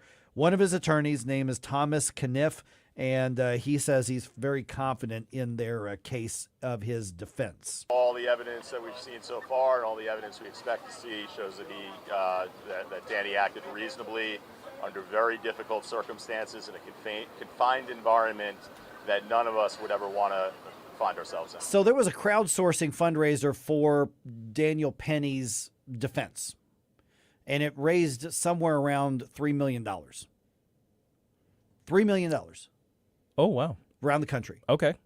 So that in and of itself tells me there's a bigger picture here. Yeah. When we talk about self-defense, I think there's a lot of people who feel like we are losing our right to self-defense. Absolutely. I mean, and by self-defense, we are also including defense of others. Yeah. So because I think, and maybe this is sexist, but I think there's a male drive. I think there is an implicit and an inherent sort of male attribute that leads us to want to protect the innocent. Even if they are not necessarily in our immediate, purview. It's like, obviously I want to protect my family. My wife, my daughter, my siblings, my mom, these are my people. You don't come after my people, I'm gonna come at you really hard. Right. But if I'm in a confined space with people, and there's, as far as I'm aware, people just minding their own business, they're innocent in my eyes, and some crazy guy, you come in and you start threatening those people as well as me, they're my people now too. So I'm going to step in. Now, that impulse, I think, is being squashed by the way society is going right now. It says, no, you can't do that anymore. There are cases in New York where even self-defense cases of people, proprietors of bodegas and things like that, get attacked, and they defend themselves, and they're getting prosecuted for doing that. Yeah, that actually happened about 6 months ago. Yeah. And that was Alvin Bragg, once again. Here we go. There was a guy who owned one of these bodegas, which in Midwestern terms is what, convenience store? Yeah, it's like a little mini convenience store. Right. Well, Dr. Jill says they're bodegas. Oh, yeah, the bodegas. Bodegas, yes. And so... Where she gets her breakfast tacos. Yeah, a guy tries to... He strong-armed, robbed one of them, and he ended up getting stabbed. Yeah. And that store owner got charged. Now, that ended up getting dropped, but he actually got charged. Mm-hmm. Well, that makes you think twice about defending yourself. Absolutely. And we're talking about basic stuff. If you come in with a weapon, I'm assuming that you are prepared to use that on me. So then my life is in danger. That's the most fundamental situation that we talk about in terms of self-defense. By all accounts, by any reasonable account, I perceive a mortal danger to myself. I should be allowed to use whatever tools, whatever methods I can at my disposal to prevent you from hurting me. And that's not even protected anymore. So then now we extend this to like I said, your extended range of protection impulse. Like this Marine, I want to protect everybody in this subway car who's being threatened by this crazy dude. I'm going to hold this man down. Now, all of a sudden, I'm the bad guy? Right. Well, you remember years ago when in Missouri, when the Castle Doctrine was enacted and put into law, how the media, how the left threw a fit, basically saying you're giving people permission just based on if they feel threatened to harm other people. Yes. Yes. Yes. That's reality. Yeah. That's life. That's the basis of protecting life, liberty, and property. If I can't defend those things, they're meaningless. That's a good point. And then it was expanded to include if you're in your car. Because before, you basically had to be in your house. Right, yeah. Now, you can be between your car and your house. So essentially what the debate has been for years, and I think this is affecting how people see the right to self-defense, and that is a human right. Yes. It is a human right before we ever invented the Second Amendment. The Second Amendment acknowledges a human right to self-defense. And we have to put into laws special protections to say, yes, you're allowed to protect yourself because there is an assault on that right. And when somebody assumes that you're guilty because somebody else got hurt, you've got people who will think twice about defending themselves and defending others. Now, if you end up using deadly force to protect yourself, you should have to justify it. Yes. There's nothing wrong with that. Yes. That's not inconsistent with the Second Amendment or a Castle Doctrine or the understanding of a human right to defend yourself. You still have to say, this is what happened. This is why I took this action. Yeah, absolutely. Because the thing is, if you misuse that freedom of self-defense, if you claim self-defense and it wasn't, if it's like, oh yeah, I saw a black guy come into my and I felt threatened. And I felt threatened. It's like, no. That's not how that works. You can't do that. Yeah. You violated his rights to life. Yep. So, obviously you need to be able to justify. So, why are we here? I know. Why are we here, Mike? Why are they trying to chip away at kind of the fundamental elements of living life as a human being in proximity to other human beings? Because that's really what we're talking about. There's like the idea of life, liberty, and property. We'll call those the three legs of the stool, and then the right to self-defense, which connects all of those three. That's the seat of the stool. Why are we trying to get rid of any one of those? Right. And what's the mindset of somebody who basically says, well, you're, for instance, in a Daniel Neely situation. I mean, listen, somebody died. Does he have to justify why he? Yes. There's nothing wrong with that. That's fine. But charging the guy when you've got video and witnesses around showing that this other guy was threatening people. Oh yeah, and that he wasn't. I mean, he didn't do a guillotine choke. Nope. Which. I mean, those hurt. Believe me, I've been taught those. I've studied those, which is why I would try not to use them if I didn't have to. But from behind, wasn't even really a rear naked choke. Not quite. No, it was close to it. He didn't sink in. It was more of a jujitsu.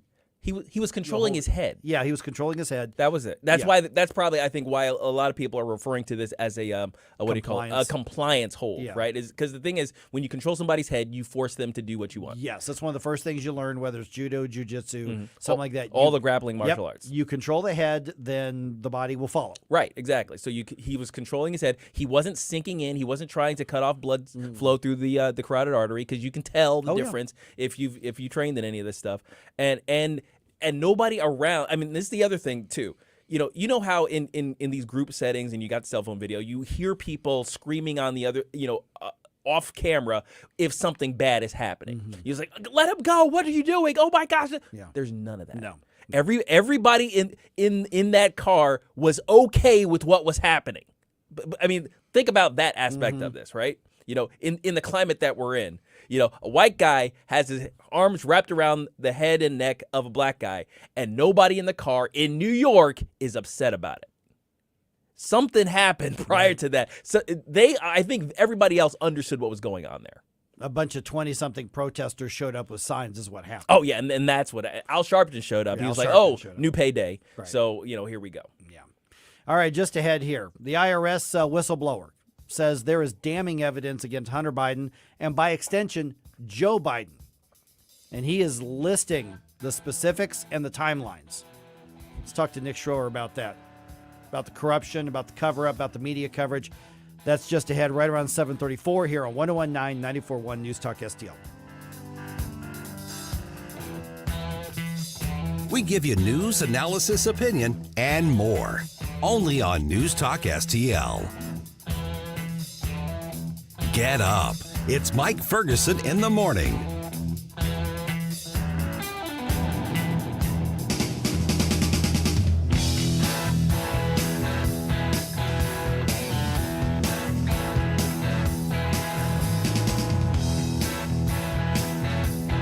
From the Michaels Flooring Outlet Weather Center. I'm News 4 Chief Meteorologist Steve Templeton with your first alert forecast. Heat and storms the next couple of days. The storms are not a guarantee, but what develops could be severe, accessing all the heat and humidity. Overnight, the first chance, at least, for showers and storms. We'll be on guard for that Thursday morning. A low of 77, a high of 101. Heat index 105 to 110. And it's equally hot again Friday, a low of 79, a high of 100. Heat index 105 to 110, and a 30% chance for showers and storms. Some of those could be strong. That's the latest First Alert forecast. I'm News 4 Chief Meteorologist Steve Templeton. Hey, Tony Colombo here for Gutter Pros. When Christine and I bought our new house, we knew the gutters were an issue, and after meeting the Gutter Pros team, we knew that they were right for us. Gutter Pros is your all-in-one gutter service team that offers a variety of affordable solutions, and they even offer free estimates, so there's no cost to you to find out if they are right for your home, just like they were for ours. If you're having a problem with your gutters, contact the Gutter Pros now, because with Gutter Pros, water goes where they tell it to.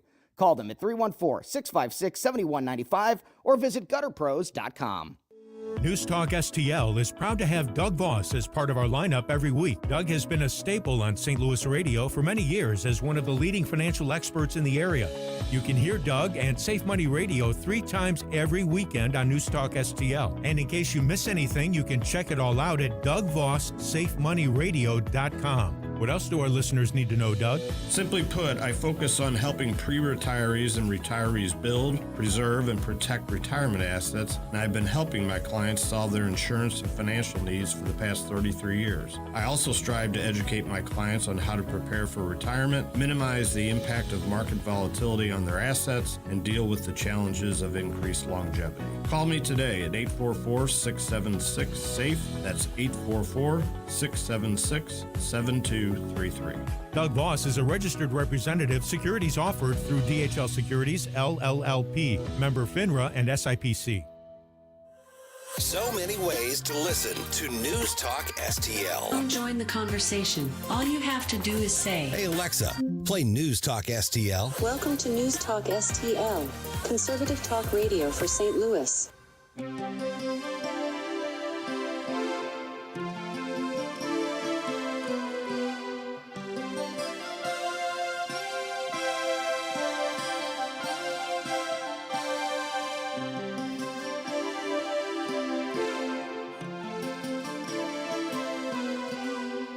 Hi, it's Dan Bongino here, and I'm proud to be on News Talk STL every weekday from 11 to 2. Right now, you're listening to Mike Ferguson in the morning.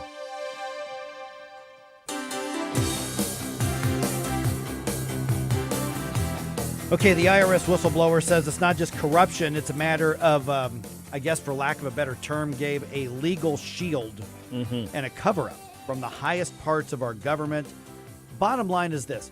Hunter Biden is being protected, but I don't even think it's about protecting Hunter Biden. No, it is not. Hunter Biden is kind of your gateway drug, pardon the pun, to the full Joe Biden corruption. Yeah. And right now, protecting Joe means protecting Hunter. Yeah, I really think that's where it is. But you know what's amazing, and we're gonna be chatting with our good friend Nick Schroer here in just a minute, is that the arrogance or the cluelessness of the Bidens. I mean, we keep hearing stories about, well, Joe Biden's just such a proud father, and he's just trying to, apparently even after the deal was announced, and I've seen this reported multiple places, Hunter Biden was invited to an official state dinner. Oh yeah, he was right there. He was there in a tux. Oh yeah, absolutely. Just hobnobbing with all of the dignitaries from foreign governments.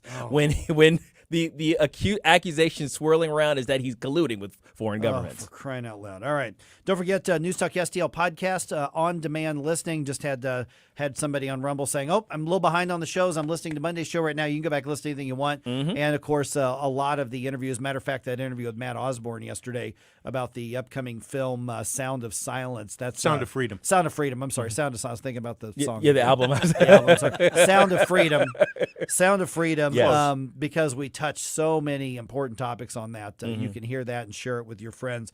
Joined now by State Senator Nick Schroer. Nick, good chat with you again. All right, IRS agent Gary Shapley Jr. He's the whistleblower here. Now, I want you to react to this. He went on, of all places, CBS News, and did an interview, and this is kind of I would say highlights, but kind of a list of the lowlights that aired in that CBS interview. So here's what Gary Shapley Jr. Said is among the things that Hunter Biden is not being prosecuted for. If this was any other person, they likely would have already served their sentence. There were personal expenses that were taken as business expenses. Prostitutes, sex club memberships, hotel rooms for purported drug dealers. How much did Hunter Biden owe in taxes? So from 2014 to 2019, it was $2.2 million.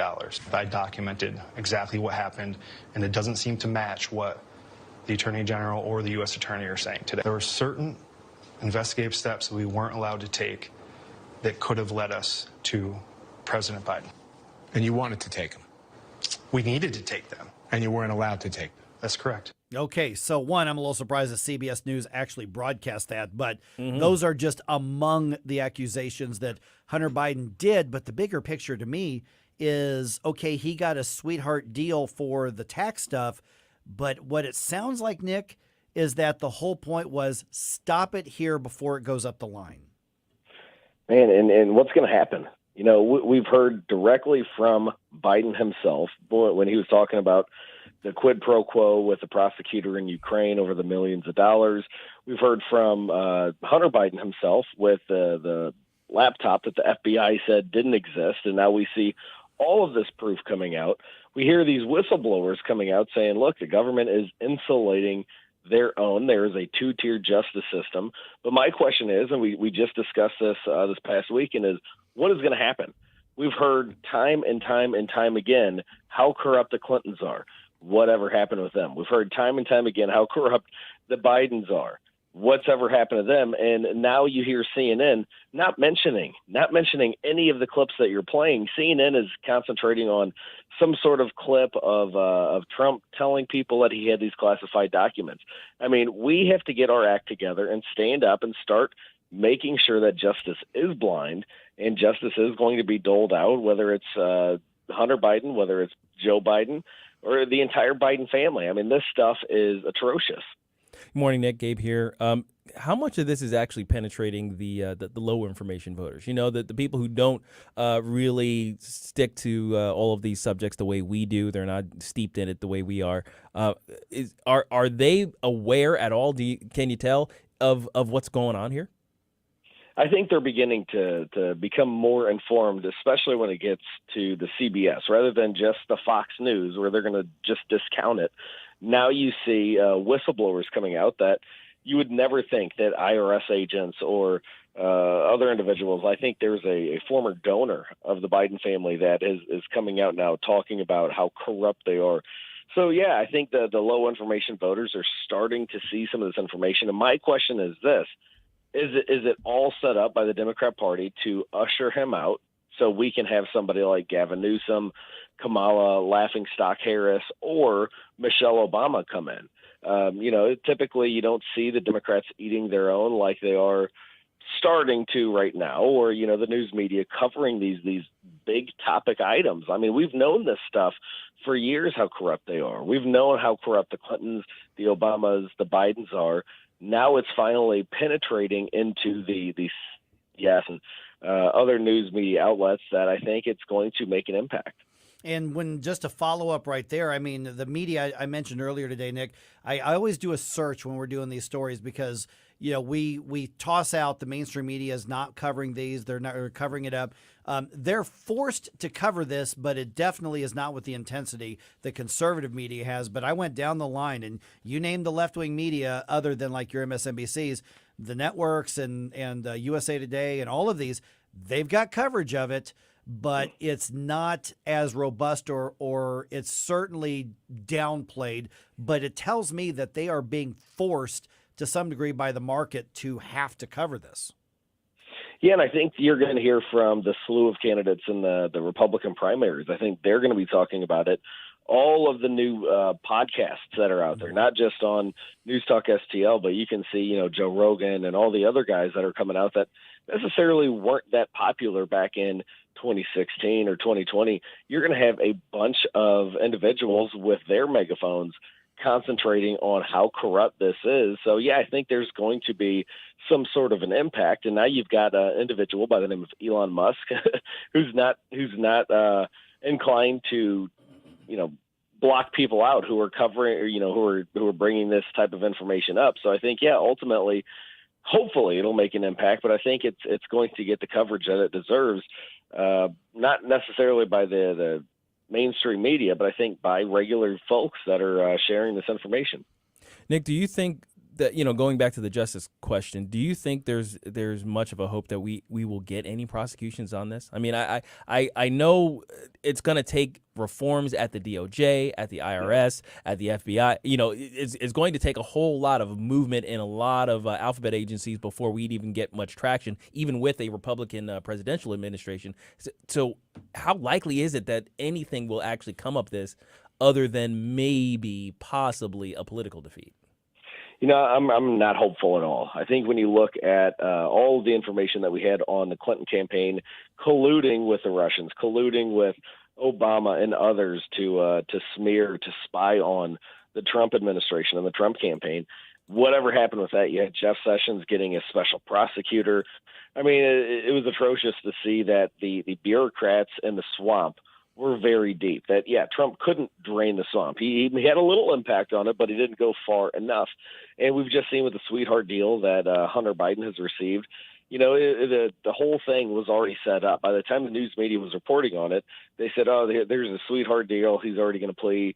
And that's why these whistleblowers are getting ticked off. And these whistleblowers are probably going to be in need of protection. So the Clintons or whoever the hell it is coming after them, they're not going to disappear like this Ukrainian whistleblower that was coming after the Biden family, Joe and Hunter. So, I'm not hopeful that anything is going to happen. If it does, I think it's going to be years down the line, and it's probably going to have to be after President Trump comes in or President DeSantis. Whoever is going to win the Republican primary has to make sure that they do a clean sweep of the DOJ, the FBI, the CIA, and all of those organizations. Voters tend to have very short memories, Nick. You know this. So how do we couch this? How do we frame this so that independent voters, people who are not news junkies, keep this in mind, that this is a real corruption problem and it really matters? Because, man, a year from now, there's going to be who knows what in the headlines. Well, educate yourself. Do your own homework. I always advocate for that. Do your own homework so you're not going to get, the punch by the Democrats saying, oh, you're only listening to Fox News. No, this is on CBS. This is on USA Today.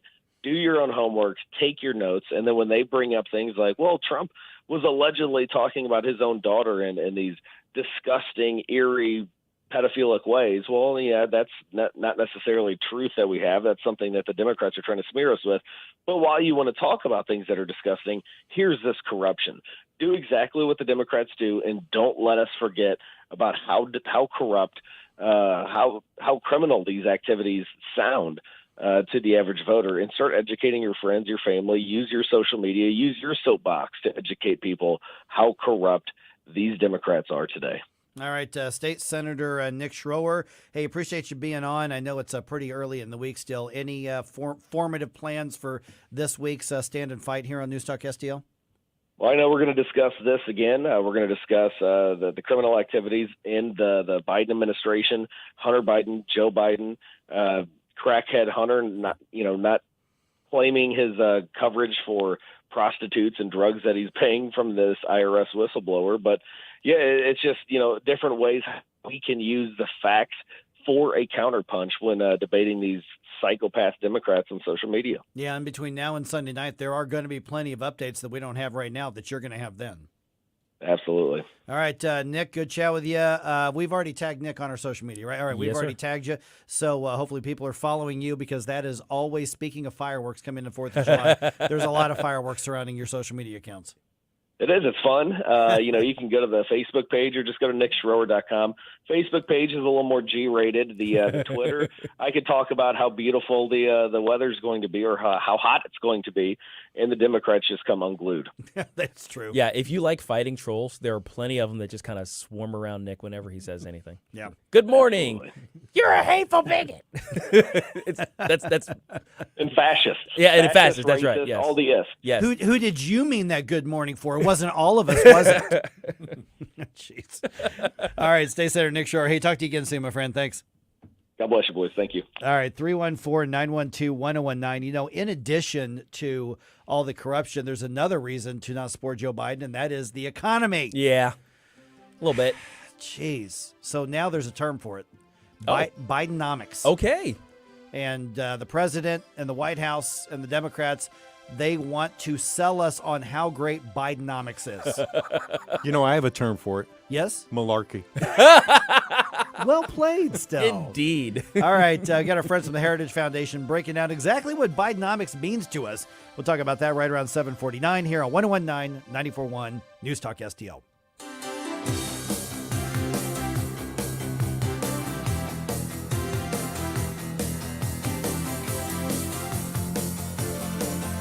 Like and subscribe to us on Rumble. News Talk STL. Get up.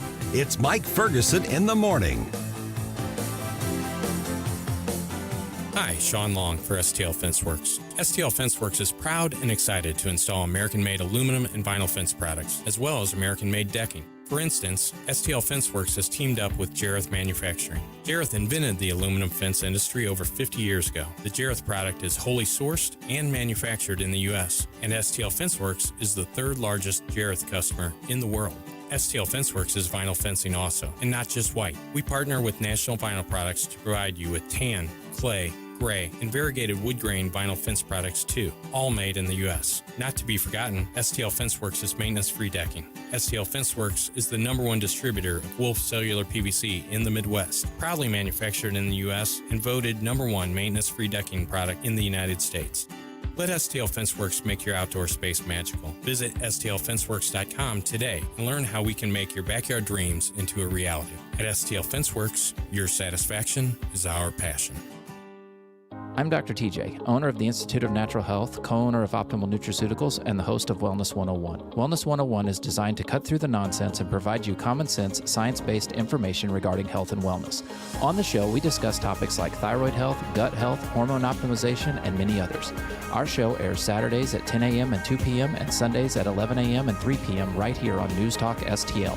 For more information, visit us at inhstl.com. That's inhstl.com.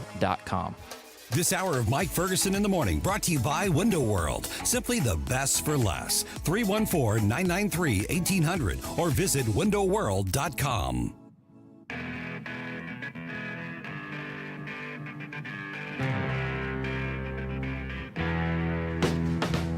Hey, this is Larry Connors. Make sure you're listening later today at 6 o'clock on News Talk STL for my show, Larry Connors USA. Now, back to Mike Ferguson in the morning. Bidenomics. Bidenomics. That's what the president's selling. We're going to be connected here with EJ and Tony from the Heritage Foundation in just a moment because they are breaking down. Are they now or 8:50? Should be is it 8:50? I think it's 7:50. Let me double check here. Oh, no, you're right. It's 8:50. We're going to talk to him in an hour. Okay. Bidenomics. All right, cool. Yes. Oh, Okay. man. Stell's looking at me like, I'm not supposed to call anybody right now. What's going on? Yeah, so 8:50. Yes. We'll talk to him. Good call. Live radio. And hang on, let me get more of my coffee here. Yeah, you need to move into a different time zone. Sip of your no kidding. Sip of your white supremacy there. Sip of my white supremacy. Okay, but let's. Can I explain that inside joke? Because maybe people haven't quite caught on to that. Yeah, whenever why is the black guy keep talking about sipping white supremacy? Okay. There was an actual article. There was an actual reference by one of these crazy lefties about how coffee and coffee culture and drinking coffee is an expression of white supremacy. This was a legitimate article in a newspaper someplace. Yeah. It got tweeted out on social media and Facebook and all these other things, and I thought it was the most ridiculous thing I've ever heard. So now, all the time, we reference our drinking of the white supremacy juice, basically. So every once in a while, I take a sip of my white supremacy. Here's what's really funny about that, guys, is you go to your typical coffee shop, and they're more coffee shop culture is more lefty. It's very liberal. Which is funny. Liberal. Yes. Years ago, I'm at another radio station. I'm actually in another city just outside St. Louis, not far from here. And we were doing a promotion in the middle of this awful cold snap. And it was basically the coffee shop. If you went in and said the right code word, you got a free small coffee. Oh, cool. That's fun. And so the question was, okay, so what do we make the code word? Right. And it was, 10 degrees below zero. I mean, it was brutal in this cold snap. This is probably, I don't know, 15 years ago, maybe longer than that. And so one of us, I don't remember who it was at the news talk station, said, let's call it the Al Gore special. You go in and you ask for the Al Gore special. Right. Then you because get he was doing his climate change. Right. At the time it was global Yes, warming. exactly. He was doing his global warming tour. Right. And it was like some of the record cold around the country Yes. at the time. So it was hilarious. It was. And so we're like, that's what it's going to be. It was rejected by the coffee shop. Oh, no. And they said that isn't consistent with coffee shop culture. is what Oh, they said. my goodness. You could have been serving a dozen Long Johns. Yes. Quote, unquote. And that would have been a perfect tie-in. Right. For Al Gore. And here's your Long John. Yes. And so we were reminded, like, no, coffee shops are where the smarmy liberals with, berets and stuff. Yes. And fedoras. that's where they go. Fedoras, that's where they go. Flannel shirts, that kind of stuff. And so we ended Decorative up. scarves. That's New York Times. Yes. And really thick rim glasses. Yeah. And the people who will, whenever anybody around them says something about the news, they're the ones who go, well, actually. Yeah. Those people. And then you have to refrain from wanting to pour your coffee on them because your coffee's too expensive. Yes. And so we ended up calling it the Polar Bear Special. Okay. All right. So we had to be something that was inoffensive Yes. to those on the left. And my understanding later, because later I'm talking to the bosses, I'm like, come on, what the hell? I'm like, really? I'm like, that was funny. What was the thing? And they were like, we know. And basically, it was the coffee shop employees were like, I'm not participating in that. Oh my gosh, how could they make such jokes? Yes. We're in an emergency. The planet's going to burn up, and we're just making jokes. I'm going on strike. Going on strike. Yeah, this is. I need a union.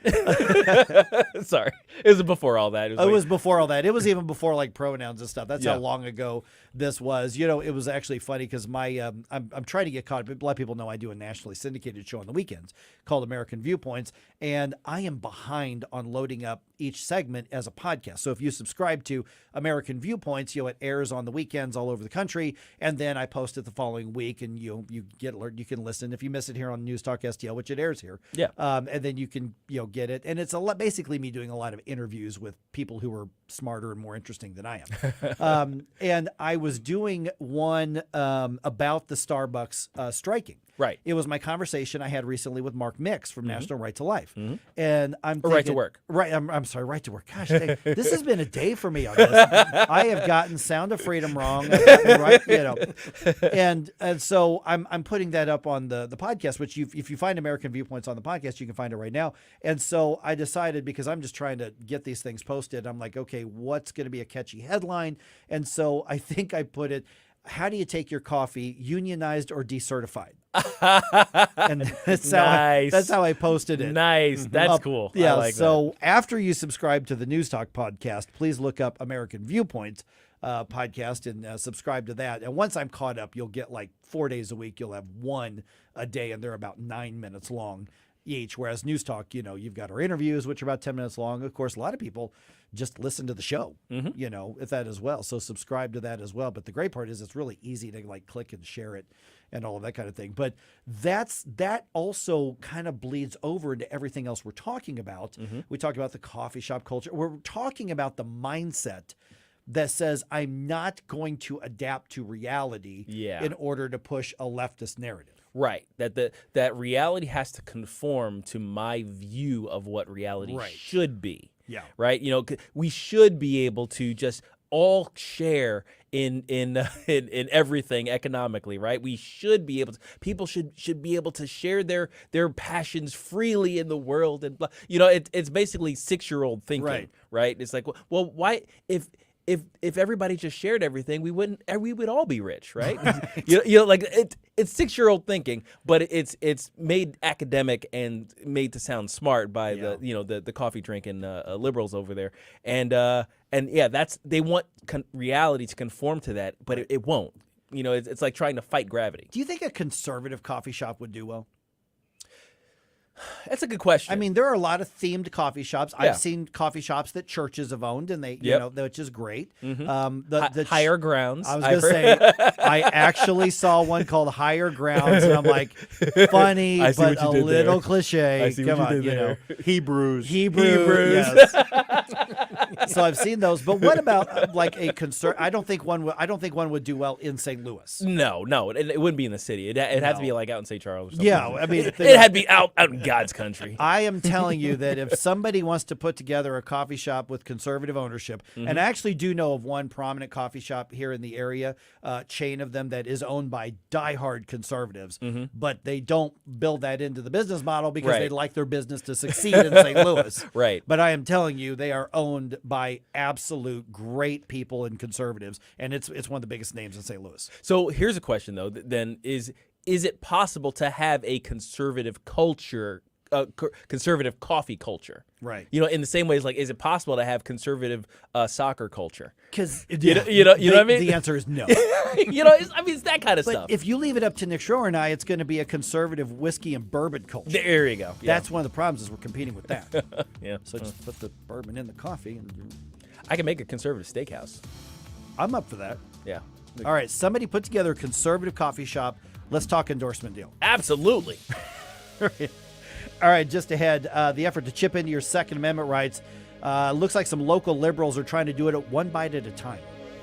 The flow of information. This week on News Talk STL. Take a look at what's going on. To get to the bottom. News, analysis, opinion. More than $17 million came to Hunter Biden and his associates. These individuals that are sending him money have ties to Chinese intelligence. There's never been anything like it. A witch hunt like this has never taken place. 1019 and 94.1. What happens next? And we remain strongly committed to bringing inflation back down to our 2% goal. News Talk STL.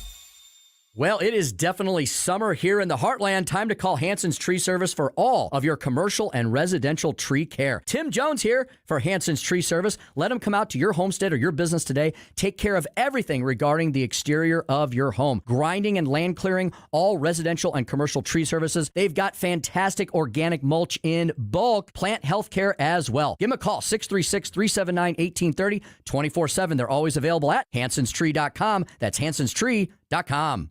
1949, the last time a Republican held the top post in St. Louis City. A gallon of milk was 84 cents, and streetcars ran down Grand Avenue. The city was booming. Unfortunately, St. Louis city streets are no longer the epicenter of family and business life. In the 80 years of Democrat control, our city has been on a steady decline. St. Louis City Republicans believe it is our duty to provide a different path forward. Learn more at stlouisrepublicans.com. Paid for by St. Louis City Republican Pat Curtis, Farber Treasurer. Tony Colombo here, reminding you to visit my friends at Bluff City Outdoors in Alton before your next trip into the great outdoors. For decades, Bluff City Outdoors has covered all the needs for area fishermen, and they'll always have all the best bait, tackle, and gear for your next trip on the water. And now they cover all your bow hunting needs, including their state-of-the-art indoor archery range and techno hunt system, open every day for you to come shoot, or you can join a league. Follow Bluff City Outdoors on Facebook and learn more at bluffcityoutdoors.com. KLGY HD3 Clayton, K270BW Bellefonte, KNBS Bowling Green. This is News Talk STL at 1019, 94.1, and always streaming at newstalkstl.com. News this hour from townhall.com. I'm Rich Thomason. He's out to convince Americans that his economic policies are working. Speaking in Chicago, President Biden claims that Bidenomics, as he calls it, has sparked record job growth. That's Bidenomics in action. Bidenomics is about building an economy from the middle out and the bottom up, not the top down. Putting all of the rhetoric aside, Heritage Foundation economist E.J. Antoni keeping things in perspective. The average American family, for example, has seen their weekly pay jump $200, which is substantial. And that part of the story is true when the president talks about rising wages. The problem is prices have gone up so much faster that those weekly paychecks now buy $100 less. And a majority of voters in one swing state say the economy is top of mind for them ahead of next year's election. A new Quinnipiac poll taken among likely Pennsylvania voters shows 30% rank the economy as their top concern. Preserving democracy ranks second. 28% say that's the top issue. Rounding out the 3, 4, and 5 spots were gun violence at 9%, abortion 8%, and immigration at 7%. In a hypothetical presidential rematch, 47% said they would vote for Donald Trump over President Biden. 46% said they prefer Biden over Trump. Bob Agnew reporting. A defamation lawsuit against Hunter Biden takes a step forward today with the president's son to sit for a deposition. The suit filed by the owner of the Delaware computer repair shop where Biden dropped off that laptop. A former tech executive joining the crowded 2024 U.S. Senate race to succeed retiring California Democrat Dianne Feinstein. Lexi Reese enters a Democratic field that already includes 3 members of Congress.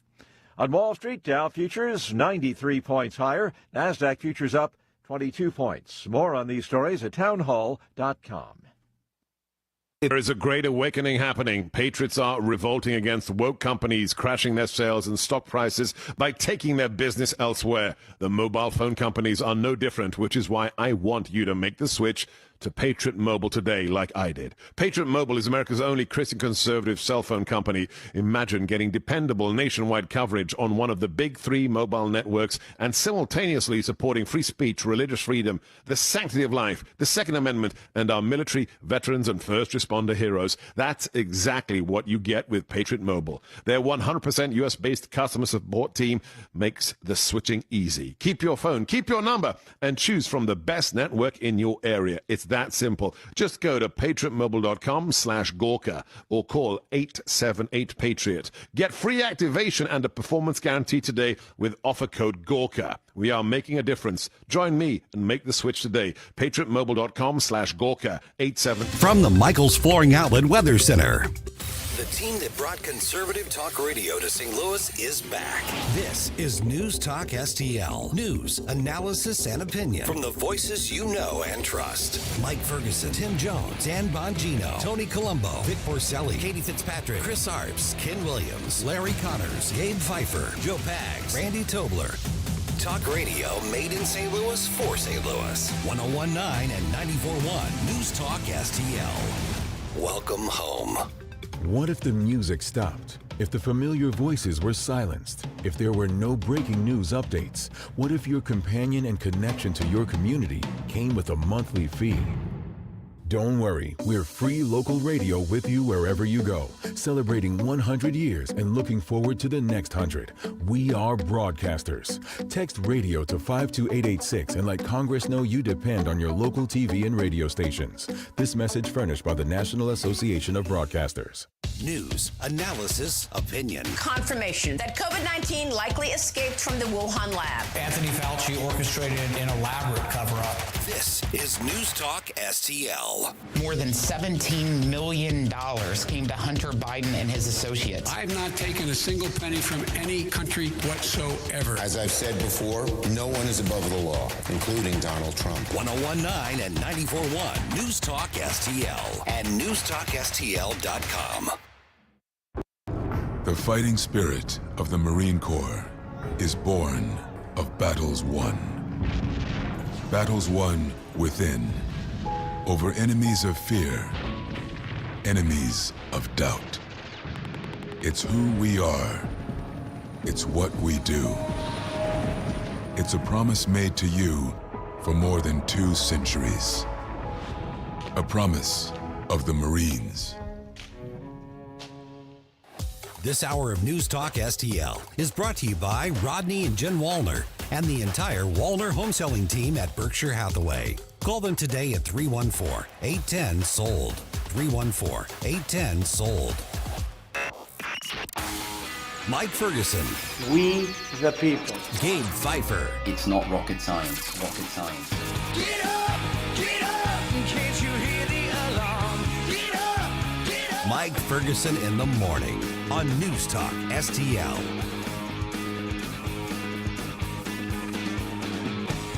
Okay, we knew this was coming. An upstart leftist group here in St. Louis formally beginning their effort to make St. Louis, and I mean the city and the county, kind of a Second Amendment free zone where your rights can be taken away. I'll tell you how they're describing their effort, then let's talk about what the reality is of it. All right, I'm Mike Ferguson. Got Gabe Pfeiffer here, got Stel Ponticus here, and we've got the news roundup coming your way at 8:20, and then a little bit later on today, 8:50. 8:50, not 7:50. Our friends at the Heritage Foundation, E.J. Antoni, he was actually on the Fox News Roundup National interview a little bit earlier today. Bidenomics. The president says Bidenomics is a good thing. The Wall Street Journal actually kind of coined the term Bidenomics to, I guess, give the overview of his big government approach. And so the Biden White House says, yep, we're adopting it. Bidenomics is a good thing. Darn it. All right, own it. Let's go. Okay. So you want to put your name on it? Let's go. So EJ is going to break that down for us a little bit ahead here today. Okay. We have been warning you about this upstart left-wing group. Okay. Now, this is not how they're going to want to portray themselves. And so the reason that I'm keeping updated on why I'm watching this so carefully here is because I think what we're going to see is an appeal to moderates and even center-right sort of conservatives under the guise of local control. Here's what's going to happen. So what's happened is this group, which calls itself Sensible Mo, they've actually been working for a few weeks now at least, but they finally filed their organizational paperwork on June 23rd, so not even a week ago. And therefore, we don't yet know who their donors are. Yes. Because they exist to try to change the Missouri Constitution. And we knew this was coming, so they actually had somebody file their petition with the state government, with the Secretary of State's office. What they want to do is put an initiative on the ballot to amend the state constitution and specifically allow the city of St. Louis, the county of St. Louis, the city of Kansas City, and Jackson County, which is where Kansas City is, to carve into your right to own, to keep and bear arms. So I wonder what might have slowed down this effort to change the Missouri Constitution by spending a couple mil on some advertising. I wonder if there was something that we could have done. I mean, you know what I mean? I don't know. There just aren't any solutions other than I know initiative petition reform. Oh yeah, that's right. I think that was up for some votes recently. You know what we need? We need an overwhelming Republican majority to make sure that happens, because that would be a no-brainer. Absolutely, let's do it. I think actually we have an overwhelming majority. Yeah, that didn't work out real well. Okay, yeah. So here's what they're looking to do, guys: is they want to put something on the ballot that says those specific areas. Now, they filed actually 3 different versions of the petition, and then what happens is the Secretary of State's office basically says, yes, this meets the requirements to move forward. Right. So if and when Jay Ashcroft's office says, okay, this is approved, it moves to the next step, that doesn't mean that he approves it. It just means they've met the legal threshold to start gathering signatures. Right. That's all that means. And his job is to call balls and strikes on that. Yeah. And that's what he'll do. Yeah, and the law is the law. Yep. Even though we could have changed the law. Yeah. But, okay, here we are. Right. So here we are. So what they want to do is get it to where this passes so that City Hall in St. Louis City, which is ferociously anti-Second Amendment, the county of St. Louis, which is also moderately. The majority is somewhat hostile to the Second Amendment. Okay, I'll give you that. Because you do have 3 Republicans on there who are not anti-Second Amendment, but the majority, I think there are a few who are absolutely ferociously anti-Second Amendment. There's a couple who are like, I don't know. And we have Sam Page. And we have Sam Page, who is ferociously against anything that is good and decent and normal. Yes. And so what would happen is that City Hall then in St. Louis would basically start passing gun control laws. Immediately. Yeah, absolutely. And so the organization here, which is being led by a former state representative and state senator, Joan Bray, who's pretty hard left, which shouldn't surprise anybody. They're saying, well, they're writing into their petition that this ballot language could not allow any gun control laws that violate the Second Amendment. they all violate the Second Amendment. That's kind of the trick, isn't it? Right. So they have to redefine, what's allowed. And of course, what happens is all these Second Amendment cases, as we spoke with Aaron Dorr from American Firearms Association yesterday, is that these things constantly get filed and it takes years and years to sort them out. And so what they want to do is appeal to the entire state to give the green light for the local left-wing politicians to take away your Second Amendment rights. That's what this is all about. So what they're going to be arguing is, well, it's just local control. If a local community wants to prohibit concealed carry, if a local community wants to prohibit open carry, if a local community wants to register guns, if a local community wants to ban the whatever, ban purchases of it, if a local community wants to register ammunition, if a local community wants to fill in the blank, whatever it is, then they should do it. And so what they'll do is they're going to appeal to the rest of the state and say, this doesn't affect you. Just allow local control. That's the conservative solution. Oh my gosh, I hate these people so yes. much. Thank I you. hate them. Yes. I hate them so much. Yes. And so what we need to be doing right now is making it a point to, first of all, refuse to sign the petition if and when that's approved for circulation. Tell all your friends not to sign anything. Absolutely. And that's the point right there, Gabe, is you make sure that your household, you make sure your friends, you make sure that anybody and everybody who has a little bit of common sense understands when you get approached at a Cardinals game, when you get approached at a Mizzou game, when you get approached at a Lindenwood game, you get approached at the library, you get approached at the supermarket, and all of these paid petition gatherers, and they get $1 to $2 per signature that check out.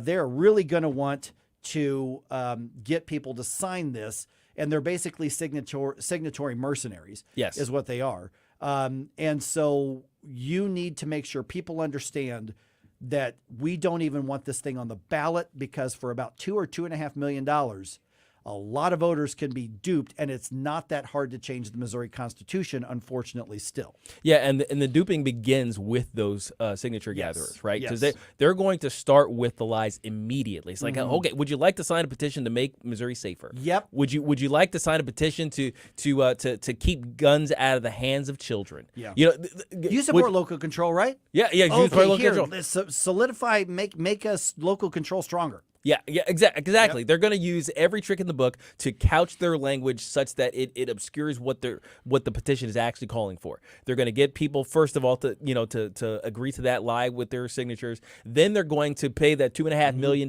for have a massive ad campaign talking about how this is good for everybody. How in the rural areas it's local control. In sort of the city areas, they're going to be talking about the poor guy who got shot by his kid who got a hold of his gun. It's like, we're going to enact laws to protect, to keep that from happening, and they're going to have sob stories, and they're going to have all of these things in the cities. All of those things are going to be built into the way they do this.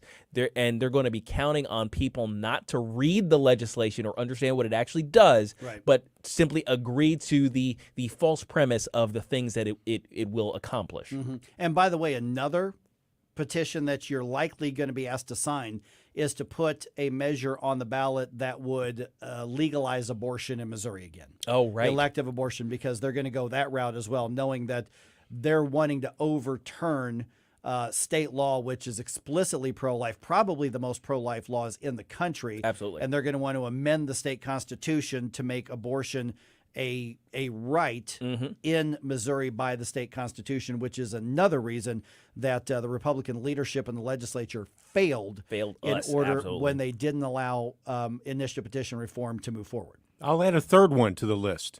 I think the left's going to do the ranked choice voting thing.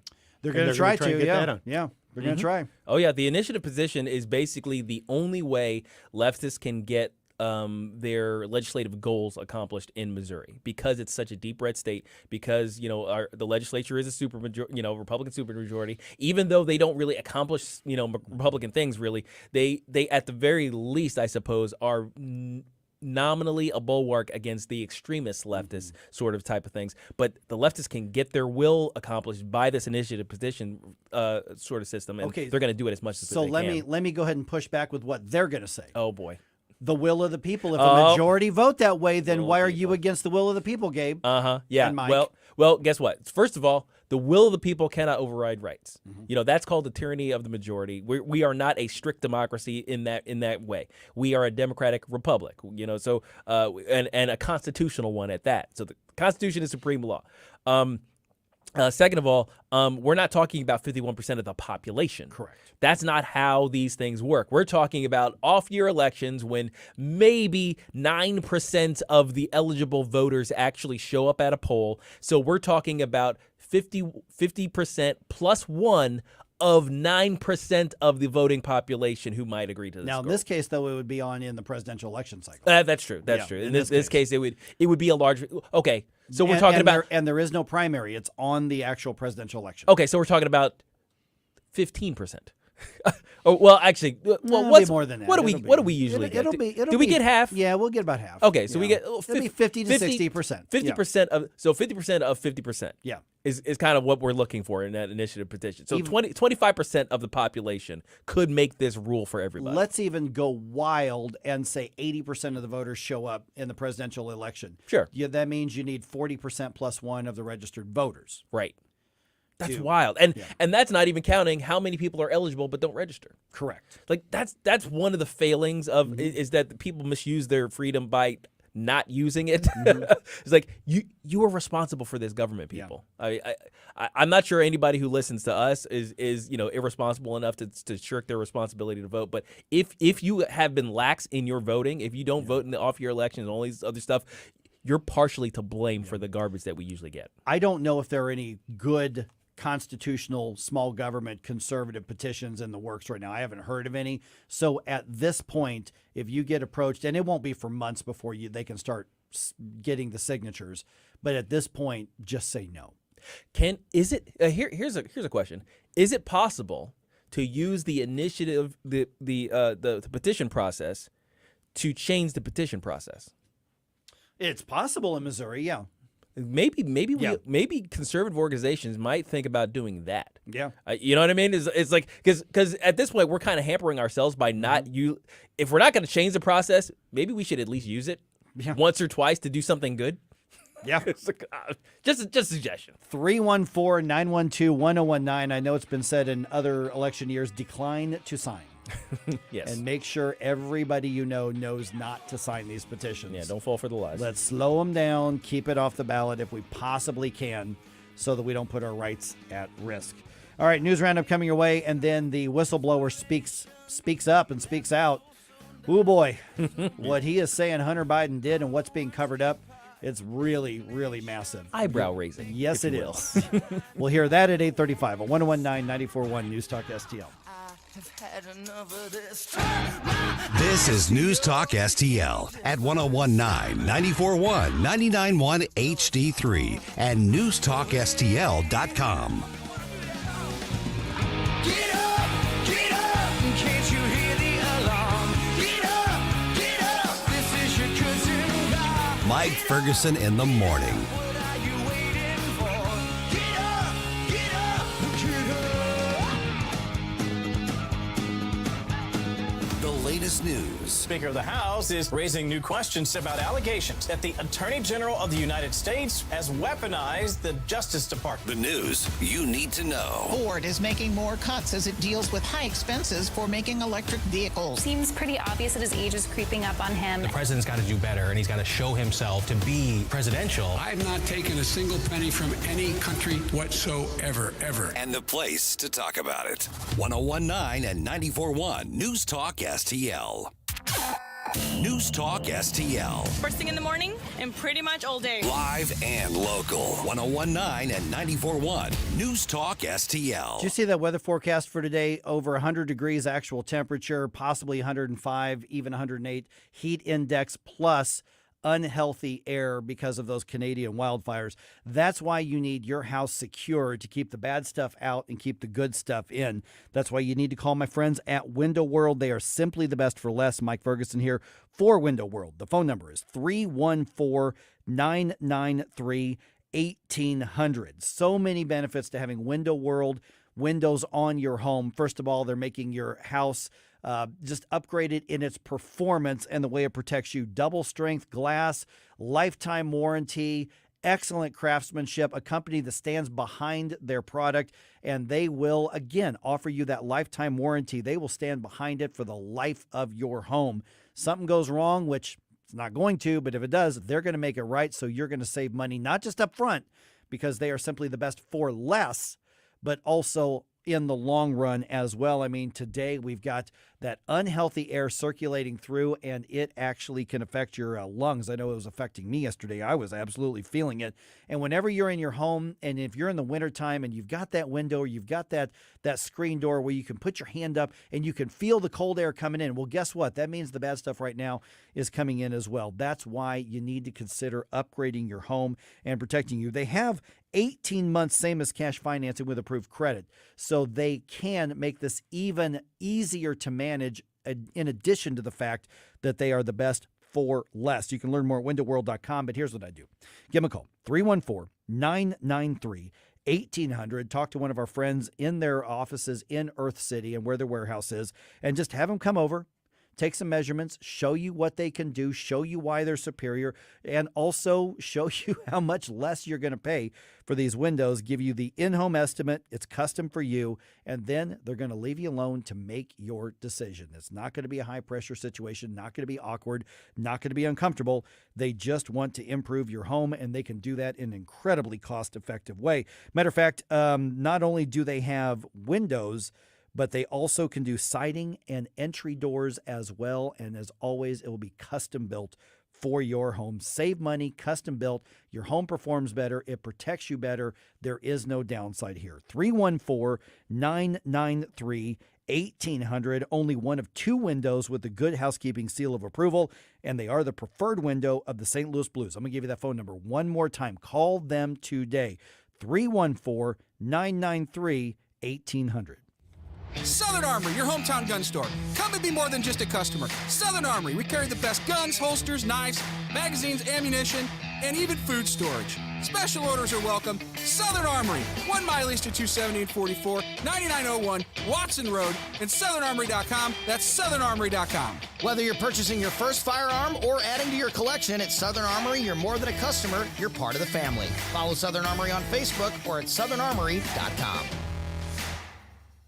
Columbo and Katie. Paul Kerman. To have a change in leadership midstream, especially, is next to impossible. And if he were to be voted out next time they vote for a House Speaker, I just think that would be highly unlikely too, just because he's already there. And every other Republican in Congress right now, they think as long as they're hitching their wagon to McCarthy, well, then that's going to help keep them in positions of power. Tony Columbo, Katie Fitzpatrick, weekdays at 2 on News Talk STL. Hey, it's Vic, and I'm here with Kathy Connor at Connor Roofing. Kathy, what makes Connor Roofing different? Hey, Vic. I'm glad that you asked. I think that what really sets Connor Roofing apart is our relationship with our customers. It's very important to us to develop that trust with the homeowner. This is what has allowed us to serve our friends and our neighbors in the St. Louis area for 30 years. Whether we are doing a roof or a gutter repair or even a full replacement, you can count on Connor for quality service and workmanship. Thanks, Kathy. To find out more, visit them at ConnorRoofing.com. That's CONNER Roofing.com. The Democrat Party is going to have to go back toward the center. News, analysis, and opinion. I've never called a talk show before, but this just irked me. 101.9 and 94.1 News Talk STL. Hi, this is Mark McCloskey. Check out my show, Mark McCloskey on Fire, Sunday afternoon at 5 here on News Talk STL. Right now, it's back to Mike Ferguson in the morning.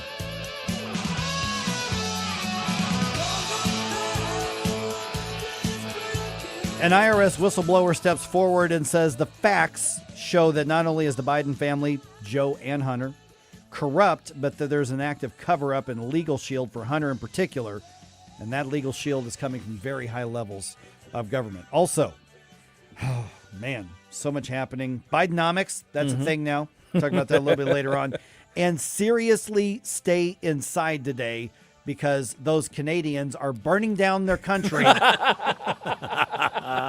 And we're now dealing with the smoke output of it. I mean, Gabe, there are a few good Canadians out there. There are, yes. Actually, I mean, speaking of Canadian imports, I'd like to speak about one in particular. My lovely wife, Janet. Happy birthday, sweetie. I love you. Oh, yeah. 29? Yeah, 29 again. All right.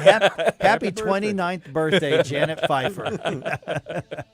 Did she really come? She took refuge here, didn't she? Yeah. She's a refugee from Canada. When are we just going to invade and make them our next state? I have plans. We're going to bring you freedom, whether you want it or not. That's right. All right, 8:25 right now. Got Gabe Pfeiffer there and Stel Ponticus there. And again, happy birthday, Janet Pfeiffer. Okay, so how long will the media be able to downplay? They can't ignore it anymore, but downplay the investigations into Hunter Biden's business dealings and how those connect to Joe Biden. An IRS whistleblower is claiming that high-level government officials blocked pursuit of the charges. His name is Gary Shapley Jr. We're going to hear more from him at 8:35 directly. But in addition to saying they're blocking the search warrants and the charges, he says there are actually text messages that show evidence that connects Joe Biden to Hunter Biden's foreign business affairs, and the dates dating back about 6 years. Shapley was one of 6 people who, we are told, attended a meeting with U.S. Attorney David Weiss, during which Weiss said he lacked authority to bring charges against Hunter Biden. Now, Shapley's attorney is Tristan Levitt. He was on Fox and Friends, and he is asking the 5 other people in the room and Weiss to come before Congress and testify. The key thing is that this can't rely on his shoulders. He doesn't know what the interactions were between Weiss and Main Justice. Weiss needs to come and explain this. So if it gets down to the middle of July and Gary's still the only one bring this forward, that will be a really significant disservice to these whistleblowers. Okay, so Gary Shapley Jr. was on Special Report with Brett Baer on Wednesday. That entire conversation is about 5 minutes long, but I do have a clip of it that we're going to hear from him at 8:35. Otherwise, you can find that pretty much anywhere on Fox News, the social media, or on their website. Yep. It's so amazing to me. I mean, we went from Watergate to blue dress stains to to the biggest corruption story in the history of the country, and nothing so far. Yeah, there's nothing. It's in contrast with the enormity of the story, the reporting on it has been basically nothing. Yeah, and like I said, the legacy media, the mainstream media, they are being forced to now talk about it. Yeah, but they really are downplaying it. It's so tepid. It's not the only thing in the news, but this should be the headline. If just imagine a Republican president. Just imagine any Republican president. You could pick the one they like the most. The Republican president who has evidence against him this stacked this high and this deep and this wide.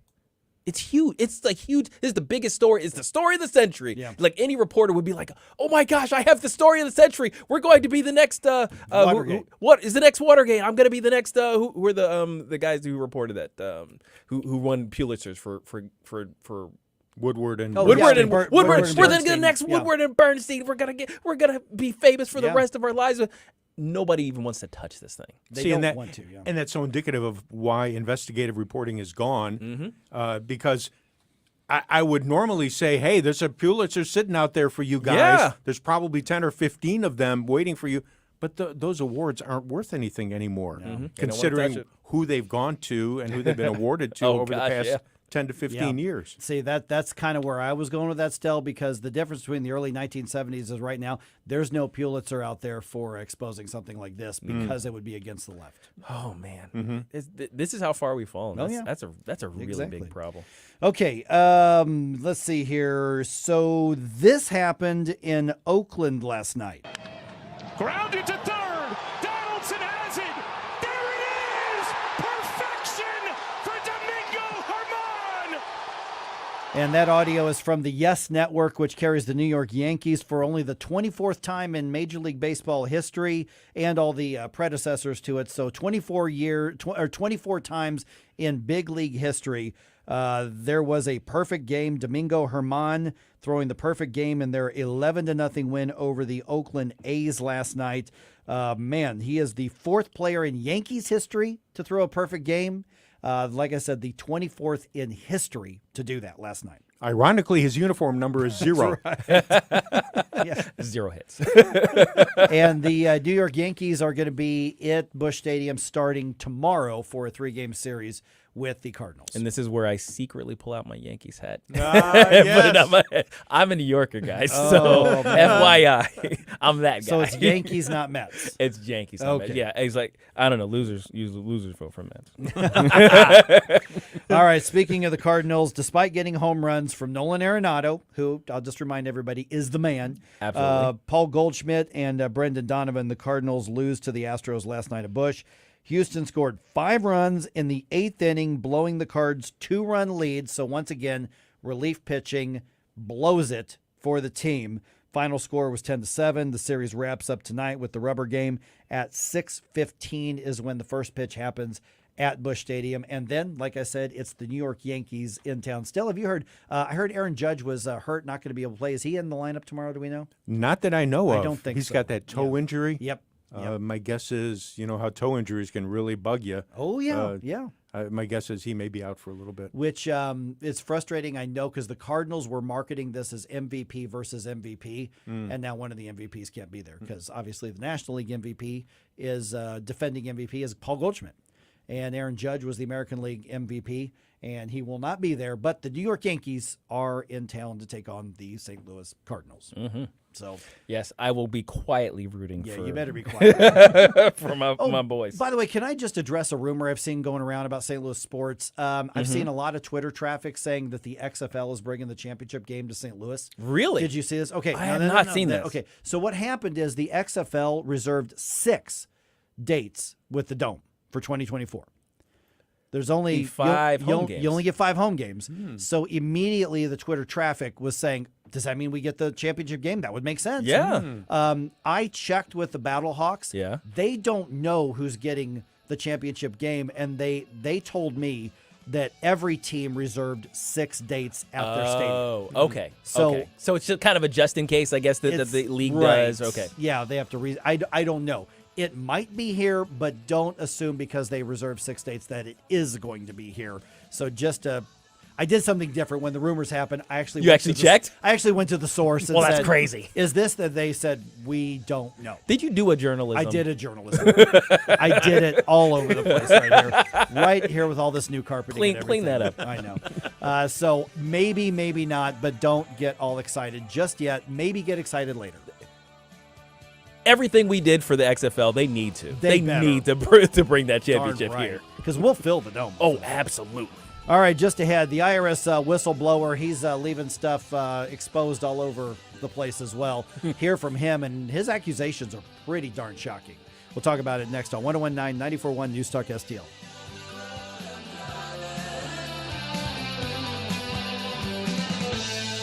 We give you news, analysis, opinion, and more. Only on News Talk STL. Mike Ferguson in the morning.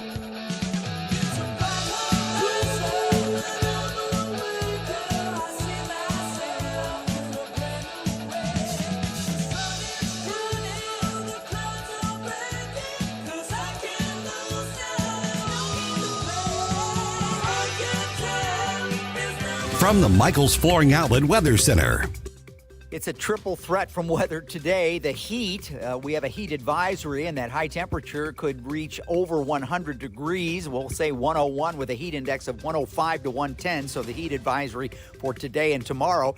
In addition, we could see some strong thunderstorms. There is a severe threat later this morning through this afternoon. We have to keep an eye on that. Now, the air quality is orange today. That's poor air quality, but it's not from smoke. The smoke is improving. It's from the ozone, so be careful out there. I'm KMOV First Alert meteorologist Kent Earhart. Hey, Tony Colombo here for Gutter Pros. When Christine and I bought our new house, we knew the gutters were an issue, and after meeting the Gutter Pros team, we knew that they were right for us. Gutter Pros is your all-in-one gutter service team that offers a variety of affordable solutions, and they even offer free estimates, so there's no cost to you to find out if they are right for your home, just like they were for ours. If you're having a problem with your gutters, contact the Gutter Pros now, because with Gutter Pros, water goes where they tell it to. Call them at 314-656-7195 or visit gutterpros.com. Hey folks, Tim Jones here, excited to tell you about one of our newest clients. I've been a customer of them for years, Professional Irrigation Systems. If you're tired of dragging hoses around your yard to keep your grass alive every summer, now's the time to make your life easier. Residential irrigation installs in one day, custom designed for your property. They will enhance your curb appeal. They've also got landscape lightings, makes the architecture of your home stand out, making all your neighbors envious. Fertilization packages as well for all your lawn care needs and great financing options. ProIrrigation.com, 636-692-4441, ProIrrigation.com. Steph's Pizza is on the move to Lake St. Louis. That's right, you can now get the legendary Steph's Pizza and Pasta in Lake St. Louis, 111 Pond Fort Trail. Steph's Pizza, where Mondays you get a large pizza for the price of a small, and it just got more convenient for pickup or delivery in Lake St. Louis. Steph's Pizza in the Chesterfield Valley on Long Road, in St. Peter's on Jungerman, and now in Lake St. Louis at 111 Pond Fort Trail. Check them out at stephspizza.com. Tonight's a good night for Steph's Pizza. What happens next? These individuals that are sending him money have ties to Chinese intelligence. Happens right here. I've not taken a single penny from any country whatsoever. 1019 and 94.1 News Talk STL.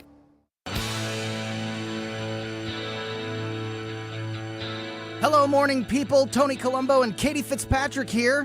Thanks for listening to Mike Ferguson in the morning here on News Talk STL. And don't forget to join us today at 2 for Colombo and Katie. See you then. Love you, Mike. Love you, Stell. Love you, Gabe. Love you, Stell.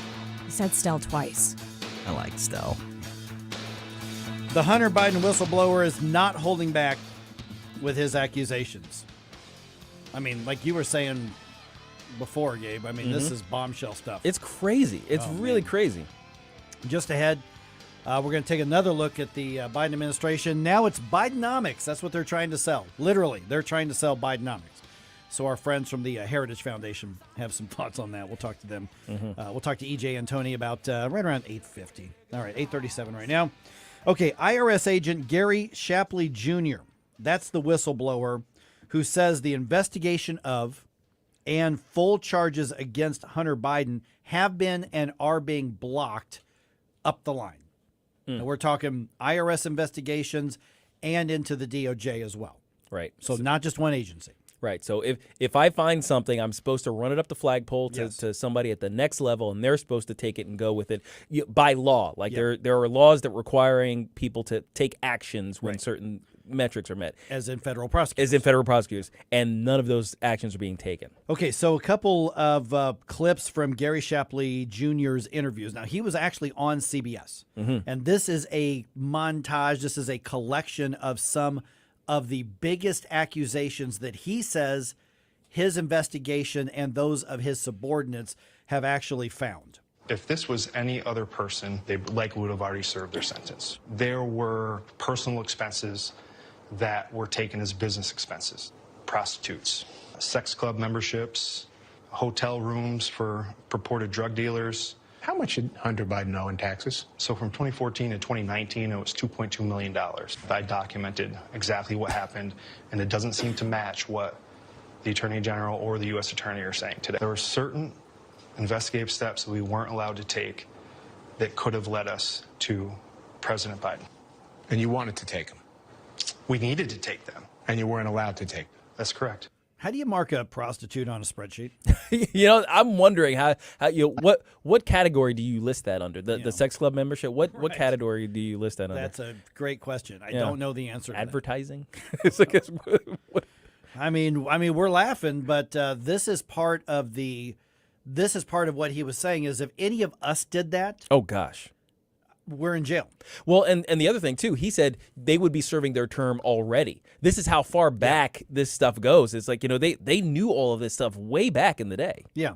And Gary Shapley Jr. was on Fox with Brett Baer on yesterday's program. And if you want to see that, it's really easy to find. It's about a 5.5 minute or so interview, but he was asked about that timeline, Gabe, and talking about what they knew and when they knew it, and when they tried to run that up the line, that they were blocked from above. And you in a supervisory role, you were in this October 7th meeting. Let's get there, because that's your red line moment. This is a moment in which the Delaware U.S. Attorney David Weiss according to you, had made this disclosure on October 7th, 2022, meeting with top IRS and FBI officials, saying what? So I was there and I witnessed this personally. And he started with, he's not the deciding person on whether or not charges are filed or not.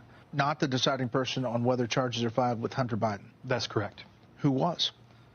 So ultimately, this, if you follow the path of where the venue leads you, they went to the D.C. U.S. Attorney's Office in March of 2022, and they presented this case to them. At the same time as that was occurring, they requested discovery from the agents, which is a typical step when they're getting ready to charge.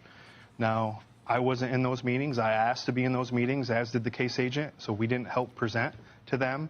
But after that occurred, he was no longer looking to charge in that district. And Gabe, also in that interview, he's quoted as saying, "We weren't allowed to ask questions about Dad. We weren't allowed to ask about the big guy. We weren't allowed to include certain names in documents, requests, and search warrants. So, we were precluded from following that line of questioning."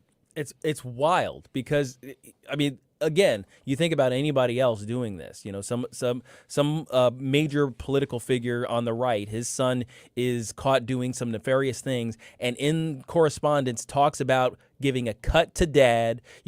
I'm here with my dad, and he says X, Y, and Z, and it's all related to the financial stuff, the financial malfeasance you found. So a normal person would say, well, we need to question Dad to see how deep this goes and whether there are further people who need to, who were included in the crimes. And it stops right there, though, when it comes to Hunter. And Shapley also told Fox News that, in his words, the most substantive felony charges were left off the table, as in you can't even talk about them, because remember the reaction that conservative media had when we found out that Hunter Biden was going to be pleading guilty to tax misdemeanors because he already paid back those taxes and he's not going to be charged in the gun thing. And what this IRS whistleblower is saying is, that doesn't even scratch the surface as to what he could have been charged with. And from what I'm hearing him say, guys, anybody else would have been charged with. Absolutely. Anybody else would be serving their term right now. Mm-hmm. That's what he's, that's the thrust of what he said at the very beginning of that first clip. So, and even the things that he's getting the sweetheart deal, we were mad about that just because we know of people who have served time for like celebrities, like people we thought actually had some juice in the world, right? They actually served time for the things that he got the sweetheart deal for. And now we're finding out that the sweetheart deal is not even the biggest, even the biggest issue that they found with him. This isn't about protecting Hunter Biden, guys. And that's the thing.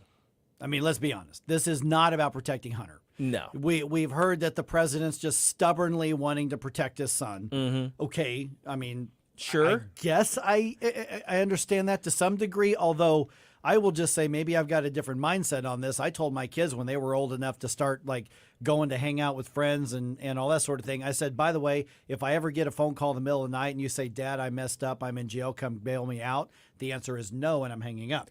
My dad said the same thing. Yeah. Okay, understand. My dad was a pastor, and he had a prison ministry.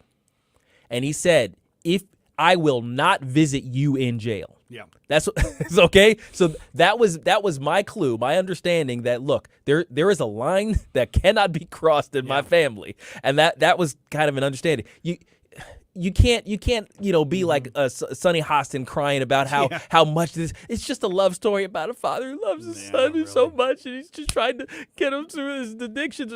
No, this is about protecting Hunter because you want to protect your dang self. Exactly, Stell. This isn't about protecting Hunter. I think this is about stopping it from going up the line and asking about Joe. No, you're exactly right. And Gabe, you mentioned the gal on The View. Sonny Hostin, yeah. She's not the only one who has said that. Mm-hmm. I'm surprised at how many folks I've heard on the left saying, oh, he's just being a real father and trying to take care of his son just and protect his son. Dad. Really?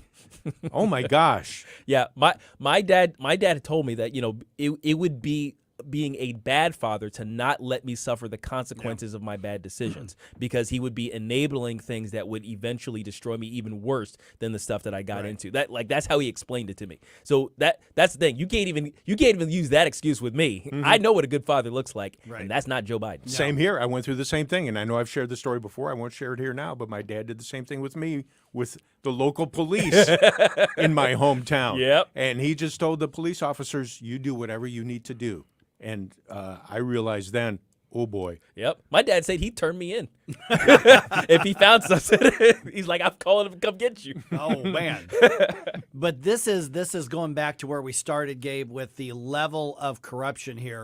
Listen, I don't know if Joe Biden gives two craps about Hunter or not. I'm sure he does, but the administration isn't all about protecting Hunter. They're about protecting Joe Biden. Come on. That's what this is all about. It's got to be. And he makes a comment about, I didn't take one penny from anyone overseas. Well, no, because all that money went through Shell. That's right. Exactly. It's like, companies. No, I got a check from something LLC. That's right. Exactly.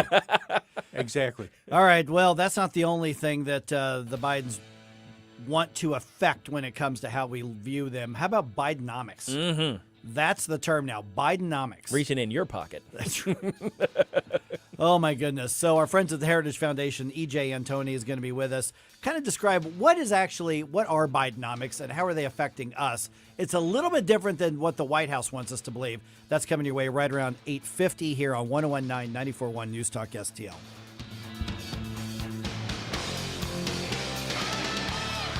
We give you news, analysis, opinion, and more. Only on News Talk STL. Get up. It's Mike Ferguson in the morning.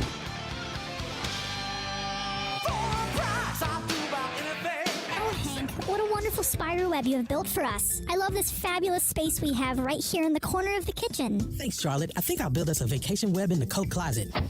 Oh no, it's the pest control company again with those green wheels. They always kill the mood. This is Derek, the owner of All Solutions Pest Control. Give us a call today at 636-486-7888. We'd love to help you out. Learn more about our special $67 offer. You can visit us online at allsolutionspestcontrol.com. If a pest-free home is your goal, call All Solutions Pest Control. Tony Colombo here for Cadre Asset Management. A cadre is defined as a small group of people specially trained for a particular purpose or profession, and that is the role that Cadre Asset Management can play in your financial journey.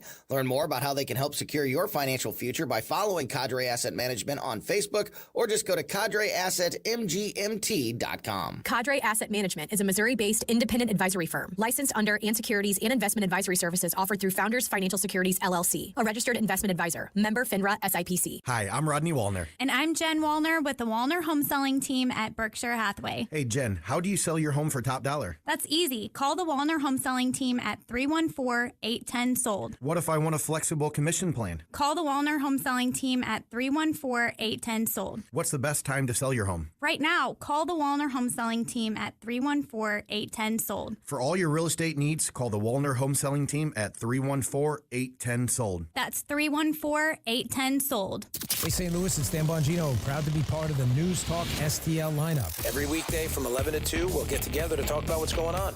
News, analysis, opinion, and always some fun. Make an appointment to be with us every weekday beginning at 11 on News Talk STL. Welcome home.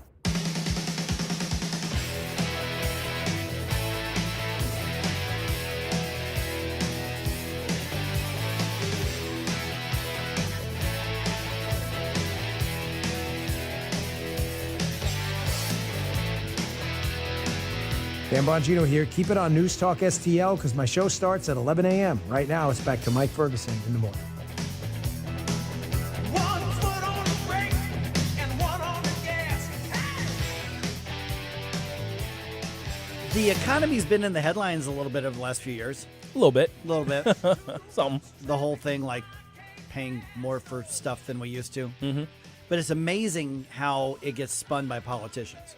Now, this isn't exclusive to leftist politicians. You know, politicians on the right spin stuff too. That's Everybody just politics. spins. That's the way it goes. But the Wall Street Journal came up with a term the other day, and the Biden administration has just embraced it. Man, Yeah. they're leaning into We're it. going to own this. Bidenomics. Joe Biden says, I think that the Wall Street Journal came up with that.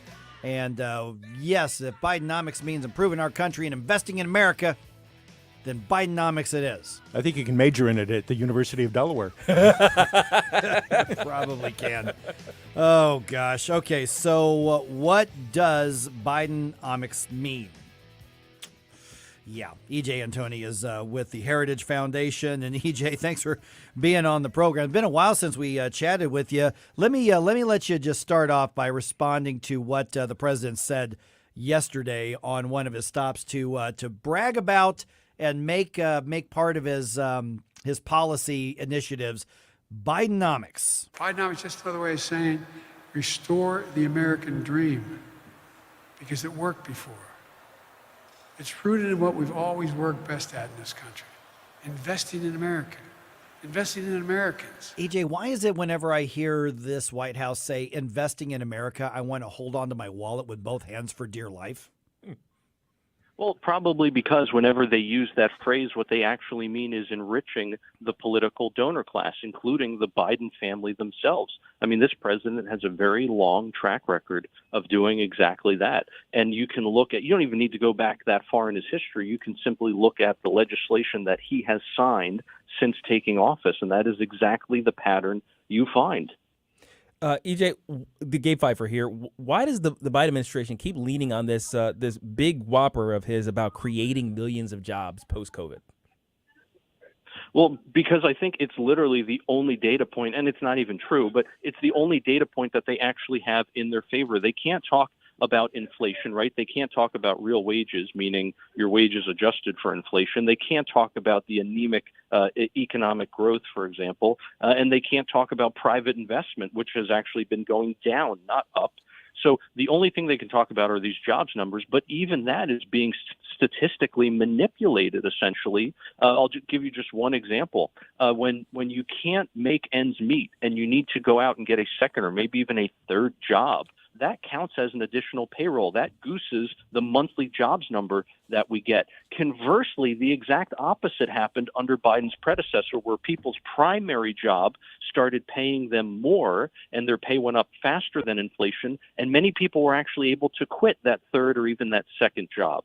And as a result of that, that actually put downward pressure on those jobs numbers. So Biden is basically just taking advantage of, you might call, a statistical fluke. And when we're talking about jobs being created, he's looking at a fairly narrow window. I mean, after governments all over the country shut down businesses by force, suddenly bringing somebody back to work, are they counting that as a job created? Bingo. I mean, this is just absolutely appalling. It truly is. You are really going to count as job creation when you forcibly close businesses and tell people it's illegal to go to work, and then when you lift those sanctions, that's somehow a job created? Oh, okay, fine. If you really want to play that game, and by the way, I don't think we should, because it doesn't help the American people who are genuinely suffering right now. But fine, you want to play that game, you want to go down that rabbit hole, guess what? President Trump averaged 1.4 million jobs, quote unquote, created, according to Joe Biden, during his recovery period, whereas Biden's recovery period has only seen about a third of that per month, about 500,000 jobs, a little less than that. So at the end of the day, even when Biden tries to cheat, he still loses. Hey, good morning, EJ. This is Stal Ponticus. Since we're talking about working the numbers, I'm not a math whiz, but I seem to be a bit confused with what's going on with the deficit, because I keep hearing the administration saying, oh, we're reducing the deficit, and yet I'm seeing numbers that are escalating by trillions. What are your thoughts about that? Exactly. Right. I mean, once again, I'm so glad you brought this up. This is another a great talking point that they keep espousing. But, frankly, like most of the White House's sound bites, this one isn't very sound, because what the White House has essentially done is continuously add new spending to replace expiring spending. And so if the White House, for example, had not proposed or signed any new spending, and we had simply just allowed the one-time COVID measures to expire, we actually would have a surplus right now. Think of that. We wouldn't have just gone through a debt ceiling fight. We'd actually be paying down the national debt for the first time since the 1990s under Bill Clinton.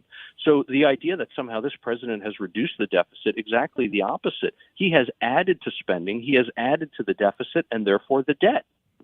We're visiting with EJ Antoni from the Heritage Foundation. You mentioned inflation a second ago, EJ. That's actually one of the claims that the president and the White House are making. They say, well, look at the rate of inflation right now. Look at where it was a year ago, a year and a half ago. It's moving the right direction. We have lower inflation now. I've got a feeling you're going to tell me that's not the whole picture. Well, let me ask you this: if you went to a doctor and the doctor said you had cancer, and then this was, let's say, a year ago, and the tumor was growing very, very fast, and you went back today and the doctor said you still have cancer, and the tumor is still growing, it's just not growing as fast as it was before, and it's still going to kill you eventually, by the way. It's just going to take longer to do it now. How happy would you be at that diagnosis and prognosis? You obviously wouldn't be, but that's where we are right now with inflation. Yes, it is true that inflation has come down over the last year, but also keep in mind that it's a multiple of where it was when Biden took office. To put this in context, inflation was about 1.4% when Biden took office. In other words, prices had gone up 1.4% over the previous year. Within a year and a half of that time, Biden managed to run up inflation so high that prices were rising about as fast in a single month as they did the entire year before he took office. Oh, my gosh. Wow. Oh, my gosh. All right, so when you put it that way, I want to hold on to my bank account real tight. Yeah, exactly. My So, goodness. EJ, the last minute or so that we've got here, I mean, obviously, we know that politicians spin things. We know that they do it. That's just part of the game. That's how it goes. But when it comes to keeping a critical eye on this and keeping our friends and neighbors with the right understanding of what's really happening, what are the things we need to constantly draw attention to when they hear on the news some mindless network reporter saying, well, the president's reporting today, the whatever department is reporting today, inflation is down, and gosh darn it, your life is better because it says so in this report. Oh, right, exactly. Don't believe your lying eyes. Don't believe your empty wallets. I mean, the gaslighting that's going on here is just absolutely astounding. It is downright Orwellian, to be quite frank. Right? We're not at war with East Asia. We're at war with Eurasia. We've always been at war with Eurasia, right? From 1984. So I think what people should do is every time they hear this garbage, just stop and ask yourself, does this jive with what I'm actually feeling in my household budget? Is this what I'm experiencing? And when you find that the answer is almost always no, you realize you're being fed a lot of lies. All right, EJ Antoni, Heritage Foundation, heritage.org. Really appreciate you being on. Now, what's your social media? Because we want people to follow you. Best place to find me is on Twitter at RealEJAntoni. Great. EJ, good talk to you again. Thanks so much for the update. Thank you, sir. Oh, thanks for having me back. Yep, there it is, and that's the best part. I mean, he said it so clearly. Is we're being told one thing, so just look around your house and look around your bank account. What does that tell you? Yeah, absolutely. That's far more accurate of as opposed to the Bidenomics claims. I'm kind of mad to find out that this job here is contributing to Biden's positive numbers because I've got 2 jobs now. There you go. Yeah. So I'm contributing to his job creation numbers. By the way, I love that when I was talking to the Heritage Foundation, they said that EJ says that we should start measuring economic lies in Bidens instead of Pinocchios. 5 Bidens for you. Right. Ouch, that hurts. All right. Vic Porcelli coming your way just ahead on 101.9 94.1 News Talk STL. Thanks for listening on this Thursday morning, and welcome home to News Talk STL. Home is where the heart is, but it's also where the money is too. If you want to make the most of your home, whether you're buying, selling, or staying put, tune into HomeWise, the financial talk show that gives you the real deal on home ownership. HomeWise tells you the secrets that banks, realtors, and contractors don't want you to know, and shows you how to save thousands of dollars on your mortgage, insurance, repairs, and maintenance. HomeWise, how to get the most out of every dollar you put into your home. Sunday mornings at 9 on News Talk STL. Attention! This is a public notice from the Social Security Disability Helpline. If you're one of the millions of Americans who are disabled and unable to work, you may be eligible for disability benefits from Social Security. Receiving benefits is your right. If you suffer from physical or mental disability, whether you're applying for the first time or you've already been denied, we can help. We'll evaluate your situation and deal with Social Security on your behalf. Best of all, there's no fee until you receive your benefits. Remember, we only get paid if you win your case. There are many reasons and conditions that may make you eligible for disability benefits. Many of them you may not be aware of. So if you're disabled and unable to work, call now to get started with your free, no obligation consultation. 800-797-0710.